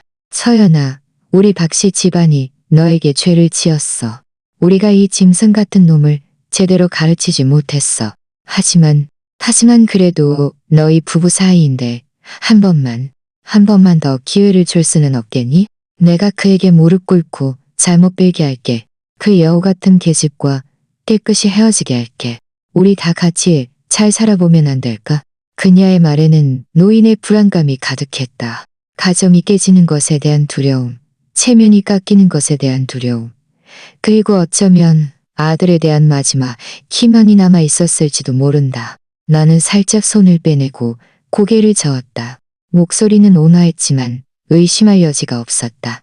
어머니, 깨진 그릇은 다시 붙여도 금이 가요. 어떤 일은 일단 일어나면 일어난 거예요. 저와 그 사람 사이에는 신뢰가 이미 사라졌고 남은 것은 계산과 역겨움뿐이에요. 억지로 묶여 있어봤자 서로에게 고통일 뿐이죠. 걱정 마세요. 이혼하더라도 두 분은 여전히 저의 어른이세요. 예전처럼 두 분을 대할 거고 두 분이 원하시면 저는 여전히 두 분을 가족으로 생각할 거예요. 이 말은 진심이었다. 시부모님은 그들 나름의 한계가 있었겠지만 지난 반년 동안 그들은 나에게 불친절한 적이 없었고 심지어 모르는 사이에 내 계획의 일부가 되어주었다. 미워해야 할 대상은 하나뿐이었다. 하지만 집이 무너졌다고 해서 모든 기둥이 죄인인 것은 아니었다. 시아버지는 얼굴을 쓸어내리고 침대 가장자리를 짚고 일어섰다. 평생 그에게 자랑이었지만 지금은 그에게 엄청난 치욕을 안겨준 아들을 바라보며 목이 메인 목소리로 한마디 한마디 말했다. 이혼해. 서연이 말이 맞아. 이 생활은 더 이상 이어갈 수 없어. 우리 박씨 집안이 서연이에게 죄를 지었어. 재산은 법대로 나눠야지. 서연이가 받아야 할 것은 한 푼도 빼놓을 수 없어. 네가 또 딴 생각이라도 하면 내가 제일 먼저 가만두지 않을 것이다. 마지막 문장은 거의 울부짖는 듯한 소리였다. 한 아버지의 마지막 위험과 비통함이 담겨 있었다. 민주희 씨는 완전히 무너져 내렸다. 마치 온몸에 힘이 빠져나간 듯 차가운 바닥에 널브러져 텅 빈 눈으로 천장을 응시했다. 더 이상 변명하지도 애원하지도 않았다. 그는 모든 것이 끝났다는 것을 알았다. 사업, 가정, 명예, 그리고 그가 나름대로 치밀하게 계획했다고 생각했던 새로운 삶까지. 이 모든 것이 이 순간 그 자신의 손으로 파멸되었고 나의 냉정함으로 철저히 찢겨 백일하에 드러났다. 나는 바닥에 진흙처럼 널브러진 그 남자를 더 이상 보지 않았다. 몸을 돌려 침대 위에 놓인 이혼 합의서 초안을 집어들고 문으로 향했다. 거실 창문에서 햇살이 쏟아져 들어와 눈이 약간 부셨다. 나는 눈을 가늘게 뜨고 깊이 숨을 들이쉬었다. 폐를 가득 채운 것은 더 이상 이 집안에 질식할 것 같은 배신과 억압이 아니라 차갑지만 자유로운 공기의 숨결이었다. 전쟁은 아직 끝나지 않았다. 재산 분할, 법적 절차 등 아직 갈 길이 멀지도 모른다. 하지만 나는 가장 어려운 관문은 이미 넘었다는 것을 알았다. 이제부터 서연의 인생은 박민준 세 글자와 묶이지 않을 것이다. 낡은 옷장 안에 잠겨있던 그 다이아몬드 목걸이는 결국 그의 비밀을 잠글 수 없었고 오히려 내 결혼이라는 집을 부수는 가장 강력한 돌이 되었다. 나는 등골을 굳게 펴고 거짓과 눈물로 가득 찬 이 안방을 나섰다. 문을 살며시 닫았다. 문 안은 과거의 폐허, 문 밖은 내가 한 걸음 내디딜 새로운 삶의 길이었다.